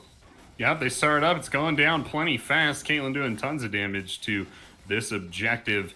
And as they hit this down, Hawkshot comes out. They know that they are taking, I think they probably knew anyway. It's going to be the attempt at the steal. So they land for Lero. It goes on to Shen. Into the pit is Moogle. Going to use the Enchanted Tomb. Dr. Nox is going to find the kill on the Black Ace. Moogle going to delay a bit more. They're able to kill the Baron, and they've got the buff here. Kuro Lobos trying to find a kill. Just doesn't have enough. That's Ford. Dr. Nox is flashing in, tearing the man down. That's Baron, and that's Ace. Yeah, it's going to be the Ace Storm there. No Dragon up just yet, but they have the Baron. To be honest, they could get a good chunk of the base, and that is just fine if you're TDMS. They're looking for the wave here before taking this mid lane inhib turret. You have to imagine the inhib itself will be going down too. They could look to rotate. They could look for Nexus turrets to see what they go for. It's 15, 20 seconds till anybody spawns. Actually, just 5 seconds here on Black Ace, but yeah, I don't know. You think they can end, Paul? I think they can. I would say this we might be looking at a repeat of the last game here, but I just don't think they have the power this time around. Black Ace is out. No towers left to help them out. That's a 5-on-2. Make it a 5-on-none here. Moogle's going to have to watch them end it. And just like that, Moogle maybe just sustain them long enough here. They don't have anyone on the tower here. Kuro Lobos is going to force them off. Dr. Ness is chunked down. Disintegration Ray only narrowly offline here. They would take care of business, and they put down the Nexus. Yeah, and that was a very convincing game there for TDMS. The gold lead was close for a bit of the game there, but yeah, eventually the snowballing just came through. A lot of great picks from Misty and Yo-Yo Bros there onto Tan the Man, onto Moogle, and really just enabled them to win through objective control. And that is definitely what you need to be looking for if you're an Olaf and Velka's composition there. So very well executed by TDMS. We're going to game 3, and to be honest, I have high expectations. This should be a pretty close game here, Paul. Yeah, after what we saw in game number 1 here, ultimately the comeback from Infinity Gaming and their TDMS doing a little bit of a comeback themselves. So with that, we're going to prep and get ready for game number 3, and then we will be back with the draft. Don't go anywhere.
Welcome back, everybody, here to Dark Matter Squad versus Infinity Gaming as we go into game number three's draft. I'm Paul, joined once again by Axeman87 here, and we see the first ban coming out here from TDMS, and they're going to ban away the Galio. They sure do here, Paul. What's up, guys? Axeman87, and we do have the side swap here as Infinity Gaming gets side selection after the loss in game 2. It's sudden death for both teams, as it generally is in game 3 of the best of 3. And yeah, everything is on the line here now. Paul, Galio, Leona banned for TDMS. No bans, of course, for Infinity Gaming. But yeah, hopefully, what do you think we're going to see here in the pick phase? So I want to see here. For one, I would have wanted to see the Shen get banned away, but they're sort of at the mercy, of the fact that they are not having any bans tonight. So then it becomes a game of, okay, so what do you do around that? So I want to see. I don't want to see a Camille again into Shen. They've had 2 games to try it, and I think at this point they just have to chalk it up to be that's not working out for them. I want to see some harder bans into that. I kind of would like to see them have their own sort of insane front line, right? Like I would like to see an Ornn or something of their own, or just a little bit more of a tankiness and a way to address the Shen, because ultimately that's what I think the narrow loss and both the fact that it was even narrow and the win last game can start to be attributed to. It certainly can, and I think the top lane matchup is something you make a great point about. They've been able to get away with not having teleport, I think largely in part because of the Shen, so I don't know if I'm going to cut the Shen from TDMS, but this Camille just hasn't done too much for Infinity Gaming. Right. I mean, whenever Infinity Gaming had success, it was because, the jungler or mid lane or bot lane, just making good plays or getting a good pick, something like that. The Camille was just kind of always in the side lane as like a very late game win condition, and it never really happened. These have been some short games, so I think I'd like to see them pick up something that'll be a little bit more useful to them in the early game. I realize that removes a late game win condition, but we haven't gotten to that point yet, so I don't think it's really worth taking anymore. TDMS, give me first picking Olaf, makes a lot of sense for him. Soraka coming up here too. I'm expecting Ashe from Infinity Gaming. That's just a very solid bot lane. I don't think Infinity Gaming lost because they picked Ashe Nautilus. I think the picks that were probably the most problematic for this team were Lissandra. I just don't think Lissandra did anything in that game. And then Kayn also as well, just not great. I don't know why it was worse for Red Kayn. We're kind of in the twilight zone on that one, Paul. But what do you think? I think that I really like seeing the Senna, but I am a little apprehensive of the fact that they're going to go with the Morgana, at least for now. I think Morgana Vel'Koz could be really interesting. Again, I'm not super familiar with some of these Vel'Koz one-on-ones, but I like the fact that you have another long-distance stun. And with Nautilus, I mean, the chain CC could just be, I think, 5.5 to 6 seconds if we're crunching the numbers, right? Like send a W into a dredge line, into a binding, probably 6 to 7 seconds. So I'm liking what I'm seeing, but like you, I want to see them move away from Kayn and Camille, and try to do a little bit more than we've seen from that. I'm a little confused here, Paul. Where are Morgana and Nautilus going on the map? I want to say that it would be like not support and Morgana mid, because that would be sort of a traditional setup in a way. You can send Nautilus top. That is at least a thing mostly in this elo. You can do it. You used to be able to do Nautilus mid last year. It hasn't really been seen in like sort of a hot second. So I would say definitely one of them is going support. I would be very surprised if it was like a Nautilus top Morgana mid, and then you put like some other kind of like a Swain or something support with the center, like an Alistar. I think you'd just be kind of beating a dead horse and just too many replicants. I guess a dead cow in that case. But yeah, so I would like to see the Nautilus go support, Morgana go mid, and then you could finally get that top laner to sustain a little bit more and move away from the Kayn. They actually banned the Kayn here along with the Lilia, so they're going to have to look at some other options here, and TDMS might just stick to the meta as well, as they're going to hover the Ezreal, and we'll see if they ultimately, and they will, lock it in. Yeah, so I like the Ezreal as a champion. I don't know if XGW can play this competently. This is kind of the biggest question mark of the top 4 ADCs for me. Is this Ezreal? There's a couple things that are difficult about playing Caitlyn. If you don't really have the headshot combos down, it can look pretty rough. But Ezreal is literally a champion where if you miss all the skill shots, you cannot play as champion. Like, this is not a champion that you will have any success on ever. Obviously, you have your passive and you can definitely auto things to death, but if you literally can't hit a mystic shot, you'll never win a game as Ezreal. So this is a difficult situation. I think we've seen XGW have a couple of good games on Caitlyn now, which tells me at least that they can play difficult AD carries. I don't think they're going to have an issue with Ezreal is what I'm saying, but yeah, this is definitely more of a question mark than the Senna pick is. Senna's a little bit more easy to manage. They will have the Soraka support again, which I think was just fantastic for TDMS there in game 2. And please don't pick Lethality Scion. I am begging you. There's the shot. Nasus likes to troll me in these drafts. He knows what he's doing, but Shen coming through here for game 3 at TDMS. And yeah, I like these comps. I don't know. What do you think? Is anything kind of sticking out to you? I like the Kazakhs a lot, and here's why. Because of the fact that in the last game, we saw the issues that this Soraka ultimately brought, right? Like, Shen was super successful, but the healing that kept Caitlyn alive so often was, or their AD carry alive so often, was the fact that they just couldn't find a way into Soraka.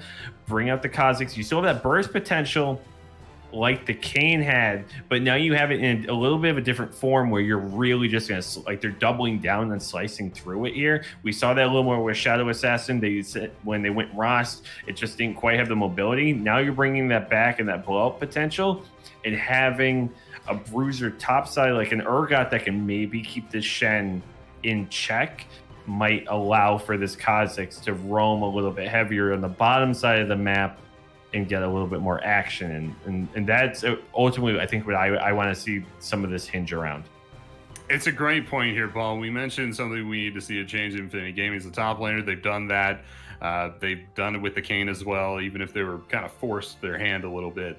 But yeah, this is already a much better comp. I have a lot more hope for this. A couple of hurdles they're going to have to cover. Dr. Nasus plays a lot of Urgot, just a lot of it. I believe that Infinity Gaming Black Ace plays a lot of Urgot too. I'm seeing a lot of them in the op.gg page. So this is kind of a couple of Urgot mains going at it, but only one of them actually has Urgot. So we'll see how that matchup plays out here.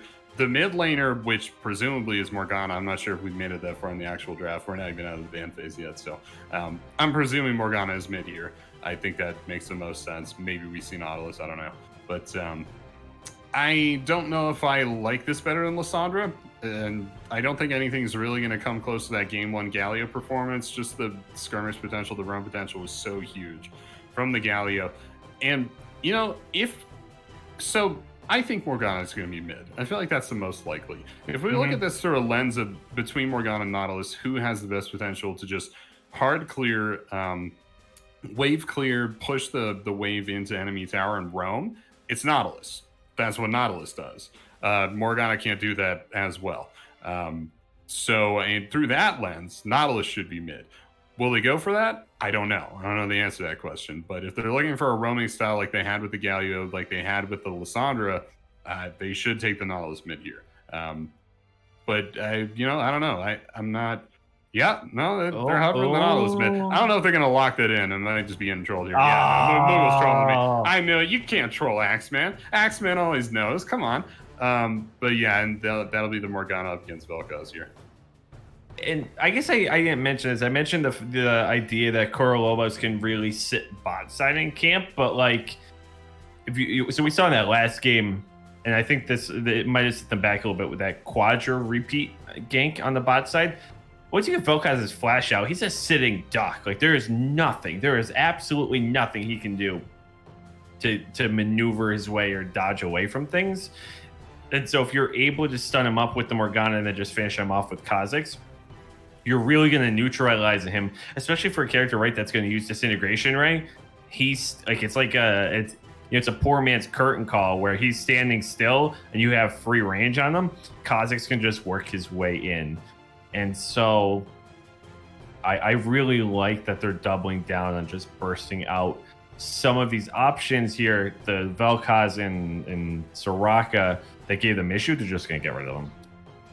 For sure, and it's a great point there. But if we're being honest, just some kind of results-based analysis here, I really think that Quad Repeat gank from the Kayn was the moment that TDMS won that game.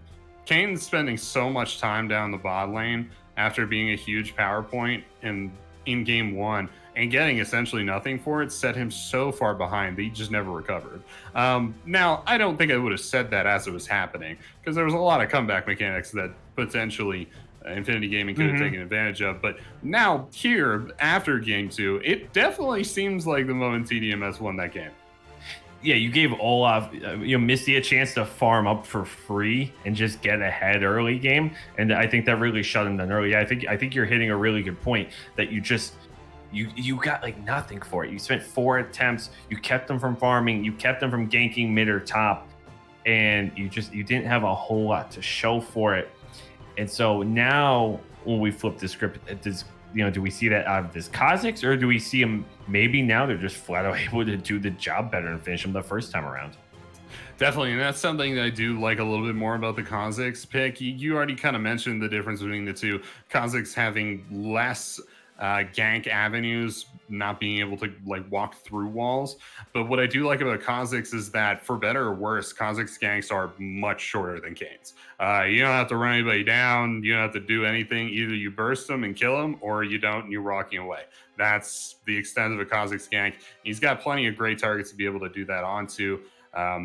Ezreal, the arcane shift isn't like fast enough to actually get you through, get you away fast enough from Kha'Zix's entire combo. So it doesn't really matter that you have that ability. Soraka, sitting duck, like you mentioned, just totally, completely able to get bursted down by Kha'Zix here. Even if you don't kill Soraka, doing a full rotation of Kha'Zix's abilities on the Soraka is enough to change the trajectory of a lane. But Kha'Zix is also one of the champions that has a little bit better of a 1v1 versus Olaf. A lot of that comes down to like just the stealth, the different vision mechanics that he has. You can't hit something if you can't see it, right? Right. And missing axes is the biggest thing that will counter Olaf, is if he's missing out on that damage. I don't know if Kurlobos has the mechanics to necessarily 1v1 Olaf, but this is one of the champions that's possible. For sure, and that'll be definitely the matchup to keep our eye on. And with that, as we get into the spectator delay, we're going to get set up over here and synced together. So we'll be back on the Rift with Game 3 between the Dark Matter Squad and Infinity Gaming in just a few. We'll be right back.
Welcome back to the Rift, everybody. Game 3 here between the Dark Matter squad and Infinity Gaming here in the semifinals here, and the Frejlord group winner moves on to play Flow Esports in the finals. Loser goes home. I'm Paul, joined once again by Axeman87 in the booth. And Axeman, it all comes down to this. It certainly does, Paul. What's up, guys? It's Axeman87. It's going to be the counter invade once again from TDMS with a different 5-point here, I guess, from Infinity Gaming, something like that. Kurlo's just kind of waiting at buff. Not too sure what's going on there, but I guess neither side have really been too keen on going for any kind of invade, so this isn't necessarily the worst thing. And to be honest, I think TDMS might be a little bit too worried about this this whole Nautilus level 1 situation. I think so too. I think both sides don't really have a tremendous invade, right? Like we're not looking at a team with like a Blitzcrank or a Thresh that really could just decimate you early on. So it looks like now everyone just kind of reset and go to their respective corners here. And one thing I want to touch on here is we're looking at the laning situation. We talked about the obliterate potential you have with Kurlo's on that Kha'Zix, and obviously Misty, that early game threat on the Olaf. Both mid laners do have the commencing stopwatch here after 14 minutes, and so they're already going to be prepared to kind of dodge these powerful junglers, where both mid laners really have low mobility. Yeah, another get out of jail free card here, but still no teleport for TDMS. Ooh, the hook. The credible threat's going to go right in. XGW taken down in half already. And yeah, I think they're at this point, Axeman, I think they're allergic to teleport. I think they've like sworn it off or like had a bad experience with it, and they're just not in favor of it. Yeah, this is probably the exact hook. Credible threat. Ooh, just hitting him on cooldown at this point. Seriously, yeah. Once Q lights up, he's just putting his head into the keyboard and just like, we're going in. Yep, might be the mid lane gank here for Olaf. Nope, gonna decide better. If he's walking in enemy jungle, he's not gonna find much. Oh, Black A. Gotta flip him over his back here. Dr. Nas is gonna step back in. Doesn't know Kurlo's is there. Has double buffs here. Gonna go under the tower at least momentarily. Has to burn flash to get out. Kurlo's used the flash to get in there. And really gonna start to push Dr. Nasus under tower. Yep, flash burned by the Kha'Zix on that one, but flash also from Dr. Nasus. So they trade the summoner spell there. No real CS lanes breaking out anywhere that I can see. So everything's staying pretty even. But yeah, Kurlo's just waiting in this tri-bush, man. Meanwhile, Misty takes all of his camps. Yeah, and they're going to be upset by... As soon as he backs off, if he had stuck around the extra few seconds, they would have been able to dive the tower with such a wave created and built up. But Moogle going to show his hand. Kurlo stepping up, and he rips them apart at first blood here on the Kha'Zix. Yeah, so not quite the 1v1 I was talking about, but this really illustrates why Kha'Zix can be so good into Olaf, is that isolated damage. Being isolated normally isn't a problem for Olaf, right? I mean, he wins plenty of 2v1 fights, right? So, yeah, now all of a sudden it's an issue for him. He can get just blown the heck up out of nowhere. That's not great, right? Normally as an Olaf, you want to have that safety, just walking wherever you want to. You don't have that anymore. Credible Threat's going to be looking for the hook here. Yeah, credible threats really making these dredge lines credible here. Just going to walk up to XGW here. Instead, going to toss the dredge line at Zygomatic. And the man here getting a couple autos in. Now they're going to back off here. As they picked up Misty on Vision here, and they'll get out of dodge. Yeah, and Misty just walking out of that whole situation, dragging in 25 seconds. And Olaf is desperately looking for some kind of priority from one of his lanes. He's going to be trying to pick up the scuttle here. And, ooh, actually the reset coming through from Moogle. That is not great timing. Yeah, this might just give them the dragon. I'm not really sure. They need to react to this immediately. I don't know if they actually had any... Yeah, they didn't have any vision of the Morgana. Oh, here comes credible threat. Flashes in. Gets the root on the auto attack here. Kurlo's coming in. They're just a little bit too deep now under tower. And we see the rotation here from Misty. They don't have any wards there to let them know that that's happening. Oh, repeat here from Coral Lobos. Zygomatic in trouble here. Not able to land the stun here on Tan the Man, but Dredgeline is able to hit. XJW are going to tick down. I don't know if it's enough. Guardian's going to help them out, and they get away. Yeah, that's why you take it. Guardian OP. I'm pretty sure they're nerfing that one next season or something. Might even be next patch. I'm not sure if I'm misremembering that, but yeah, I don't know. I feel like Misty just solos Dragon there. It might be a little bit risky, but you're Olaf. This is what you do. It's either all or nothing, right?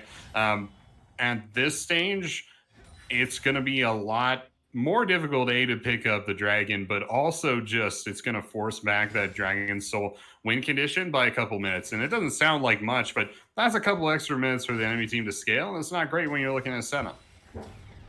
I would have liked to see that sort of force too, and I use the term force loosely, but to your point, yeah, it would have been kind of risky, but at least you would have put some pressure on another part of the map. Instead, they let Coral Lobos just try to make something happen there. They're not able to do it, but Misty just sort of wasted time, right? Like the camp difference really isn't that much of a difference now, and so Misty now is going to move into the pit, start this one up. Coral Lobos just has a little bit more built up, has Cofield's Warhammer, but he's going to just take the camp's top side. They're content to give this first one away here, but we'll see where Lobos is able to go from here, as so far he's been oppressive to all the lanes. Yeah, so for all of the trouble that Coral Lobos had down the bot lane, they don't get any kills. They get plenty of summoner spells, but they also don't get any objectives, and he's still like even a little bit behind in CS. I think they're just slightly behind there. So yeah, I mean, it's just been a more efficient performance, I think, from Misty so far. We'll have to see if he can keep it up. He's not quite at that commanding position he was in game 2. A lot of that is just down to Coral Lobos not spending quite as much time in the bot lane as he did on Kane there. For sure. And so I'm just taking a look kind of as we see some, everyone kind of just stalemating out here across the lanes. I'm still keeping my eyes on top side of the map. Keep in mind, neither one of them has backed yet here. They're both level 7, but they don't have any more power behind them. And so it's sort of maybe the definition now of a wet noodle fight, where as both pretty much bruiser characters here, they're going to have some resistances, but not a lot of punch behind it. And we'll see if there's any rotation here from Coral Lobos to take a shot here at Dr. Nasus, as he still only has Doran's shield, or if he just wants to set his eyes here on Shelly. And if history is anything to go by here, Paul, I think he's going to be going for Rift Herald, taking the reset as it is. Look and see how much gold is in pocket. Just 850, so he's probably looking to complete Caulfield's Warhammer. And yeah, just back at it once again. Top lane, nothing really developing. But it is interesting to point out neither side is backed yet.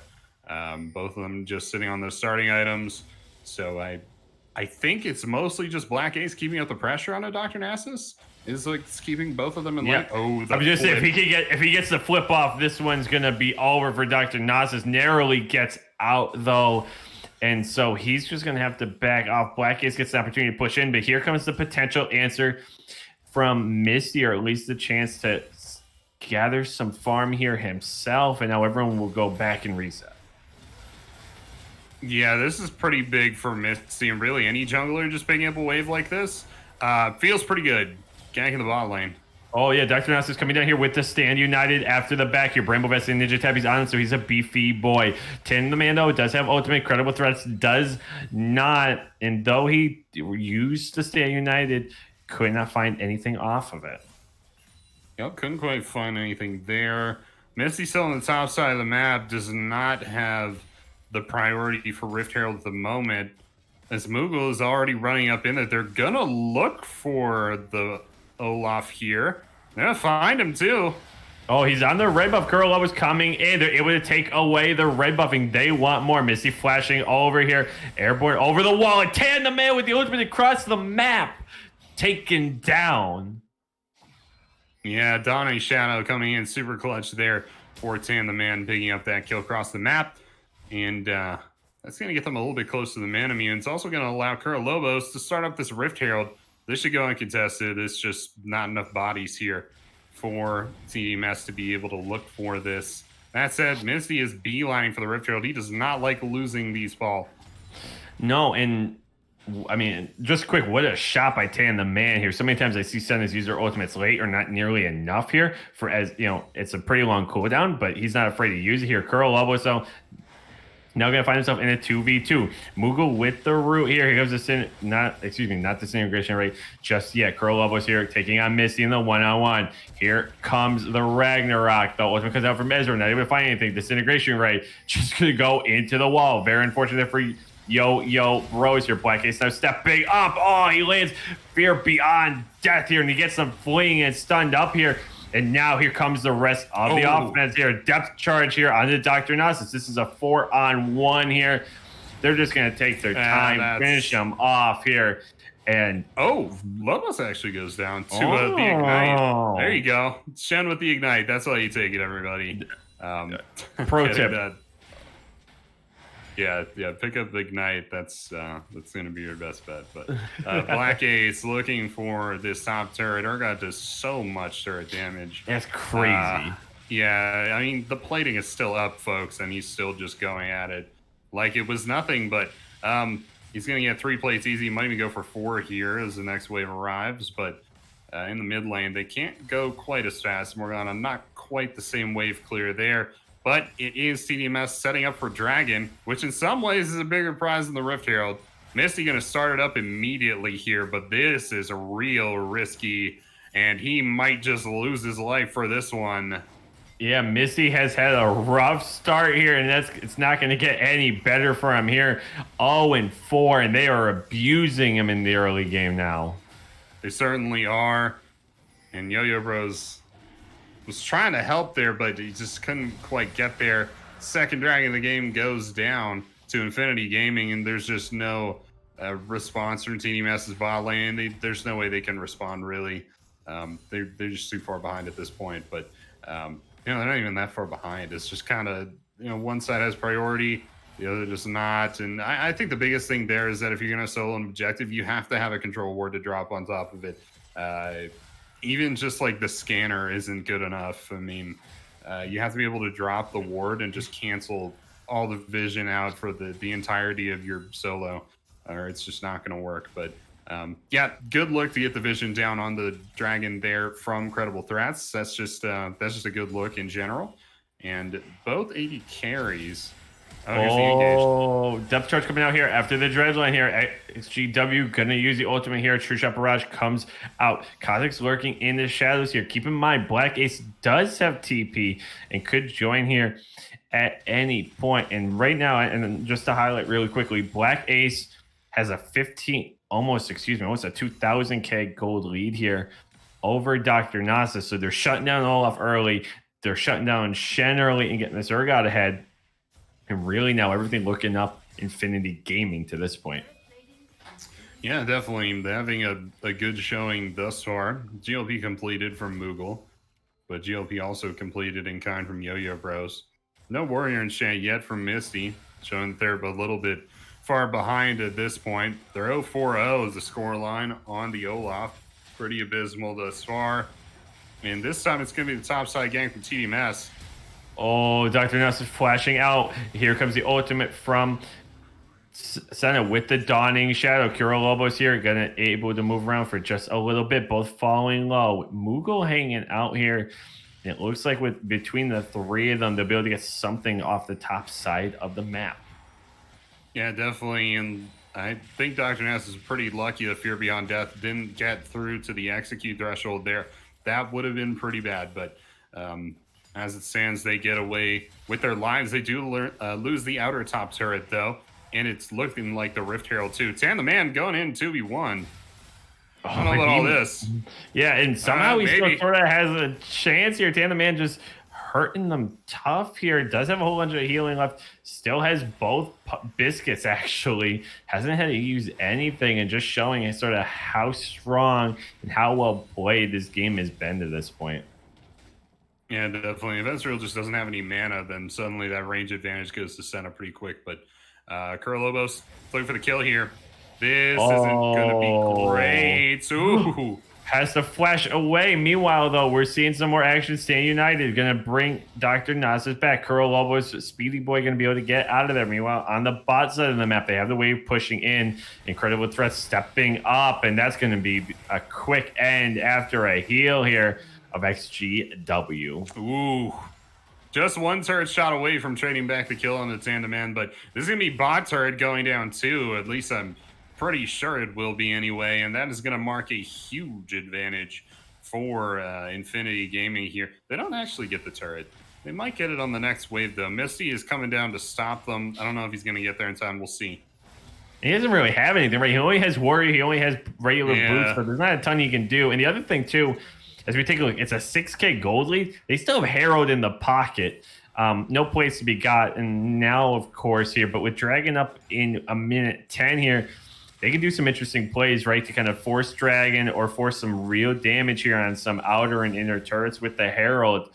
And Dark Matter squad have really the deck stacked against them. They certainly do here, Paul, but is there any way back in the game for them? I think the biggest thing would probably be the scaling on Ezreal, but that is a distant win condition at this rate. GLP and a Moogle. Give me the and gang. Moogle gonna flash away, gonna use the spell immune here. Here comes True Shot Barrage here. Kurolobo is trying to help him out here. Moogle ultimately does find the kill here. Here comes Rift Herald, and now the mid layer is gonna have to back off. So Rift Herald gonna push in on this outer turret. XGW makes the rotation up. Now they're gonna look to keep pushing in here. Disintegration Ray going to take down Shelly potentially here. Not quite enough damage yet. Here comes the charge. If they're able to get it off, they do. And then they'll now back off the mid lane. Yeah, I'm going to get the charge off there in the mid lane. They're going to back off and go to Dragon, though, as Dragon has just spawned. This will be their second Dragon in the game. They're looking pretty dominant right now. I don't know if they necessarily need the Dragon Soul as a win condition, but once again, it's a Mountain Soul here, so... They be taking this one down fairly easily. It's going to go down uncontested, and yeah, they're halfway there. To be honest, like I mentioned, I don't think they need this or anything, but you know, if you can have the dragons and you can take them that quickly, why not do it, right? Yeah, and to your question here, so what's the avenue look like here for the Dark Matter squad? I think it's in part maybe trying to get Shen online. He doesn't have first item completed yet. You know, the early buy on the Bramble Vest is obviously necessary into an Urgot here, and just trying to keep himself alive. Misty's gonna fall off incredibly hard, so you almost have to like factor him out and be like, okay, so he might be a liability, so how do we mitigate that? You probably look to build up Yo-Yo Bros, hanging on tight at least, and try to get XGW and just make sure you peel for Zygomatic to heal you through fights. Now that's like you said, that's a really distant win condition plan. Like XGW really hasn't been able to hasn't gotten a kill yet or an assist, so pretty far behind here. Actually going to be like 1.5k behind across from, you know, from Tandem Man. But if they're able to extend this and maybe get Rocket to just heal them through everything, maybe there's a chance that they can start to find a favorable fight or two. All true points for sure, Paul, but things starting to look. It's a far cry for sure. It's a far cry. If they're gonna do it, that's the if. If it's gonna happen, that's a whole other issue, right? There's just this Black Ace is so far ahead. Kuro Lobos is just absolutely terrifying right now on this Kha'Zix, and it's this bot lane has been paired up really well together, and they just look like they're a hive mind moving in on these plays. For sure, the Sound of Nautilus has looked a lot better than the Ashe Nautilus did in Game 2. Not necessarily, I don't think Ashe was the wrong pick or anything like that, but there are a lot of Enchanted Crystal Arrows that went wide. It seems like Tandem Man is more comfortable with Donnie Shadow, having had a couple good ones so far this game anyway, but Dr. Nassus, I don't know about this engage. Oh, the flip over here. Black Ace might... Honestly, he's kind of looked to step out here. Here comes Kuro Lobos. They really just need like one hit, and they'll probably be below the Fear Beyond Death threshold here, because that is under 25% health. But they're going to instead just play conservative, play safe, at least for now, and wait for the wave here. Black Ace going to push in top tower. Kuro Lobos sees rotation, finds Misty.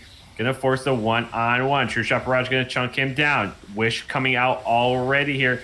and use up, so they don't have the heal tool. Urgot already with the kill. Dreadline and Depth Charge are going to dwindle down XGW here. They're going to fight at least a kill onto the Morgana, but at what cost? Black Ace going to eat a ton of damage there. Senna will be able to probably heal him up in a second here. Here comes Kuro Lobos, credible threats, getting chunked. And they're going to pick up a tower. And these fights are just so easy for them at this point. Yeah, it's a 3-for-1 trade in favor of Infinity Gaming there. And, it doesn't get a whole lot better than that. I mean, they dropped their Morgana support. Oh, one to Yo-Yo Bros. It's Lobos. Wow, that's a lot of damage. He just lays into him. Yeah, that was a lot there, Paul. You got to be careful. I mean, Kha'Zix is getting to a point where you can absolutely just delete Yo-Yo Bros and, no time. But might even want to take the reset here as we're looking at the individual gold. Yeah, about 1,200 on the Kha'Zix. No objectives up anytime soon. Ooh, Credible Threat's going to get found out. Yeah, I don't think they're going to... It's a 4-on-4. I mean, they certainly don't win many of these straight-up fights, and no, they'll end up backing off and let them reset here. A lot of gold, though, in the pocket here of Tan the Man. How close is he to that Muramon? He's 40, so he's just a couple of spells away here from getting Muramon Island. He's already got Black Cleaver. He's going to take Executioner's Calling here, and he's going to really hurt in this next team fight. He definitely should there. Paul Merriman already completed from XGW. Makes sense. It's a spell slinger. A lot of spells coming out of this champion, but Mystic Shot doing a lot of damage there to Tan the Man. Yeah, this Ezreal is definitely like a light at the end of the tunnel for TDMS. I think we said that a couple times now, but it being at this point probably their only win condition makes it a pretty important factor in this game. I like the Iceborne Gauntlet itemization. We say it on a lot of Ezreals anyway, but it makes lots of sense. In this game in particular, everything that's going to be deleting you is going to be physical damage, so... the Iceborne Gauntlet is very well taken. It also allows you to do a lot more damage to champions that are trying to dive you, because if you have more time between first attack and them actually reaching you, you deal more damage. So Iceborne Gauntlet, very, very good here. We'll see if Misty can go for the steal. I don't think they can. Nope, they're being kept off. Credible Threat's going to move up, find the auto for the root. Depth Charge has not been used yet. They try to jump on Tan the Man with the right idea, but not able to pull it off. Flashes over the wall. Black Ace, though, coming charging in. Misses the Fear Beyond Death on Zygomatic, but at least forces him away for now. The Bruiser steps up, able to chunk down Dr. Gnosis. How much more can they get? They just continue to flash and aggressive here. Dredgeline going to find the second kill here. That's 2. Lobos can just keep moving in, taking down Yo-Yo Bros. And now they're not even going to turn to the Baron yet. They can just turn their eyes here on forcing something to the base. Yeah, they're going to be taking bot lane inner turret and then looking for the inhib turret after that. They have quite the wave set up for themselves here. And folks, this is why you try and get bot lane priority before any kind of dragon take, is this situation right here. If the enemy team wins a fight off of that objective, turns to a side lane and has 2 waves waiting for them, you lose your base. Yeah, that was really, really well played there. So they haven't even had to turn to Baron yet, right? So they take inhib. They'll be able to take a nice little back here, I believe, if they want. They each have about 1,000 gold in the pocket here, save for credible threats. They're just gonna, wine and dine here on the jungle, and then they're gonna set their eyes on the next objective and ultimately the base. Yeah, absolutely. The resets come through, and TDMS just kind of in their death throes at this point. The squeeze is definitely starting to get put onto them. We'll see Infinity Gaming rolling out, taking the jungle camps, and then looking for topside vision control here. TDMS have set up a little bit. You see them start to sweep blue vision here and set up some of their own. But they don't have the map control to control this vision, so it's just going to get taken away by credible threats and the rest of Infinity Gaming. Yeah, with that, they'll clear out some vision here around the Baron.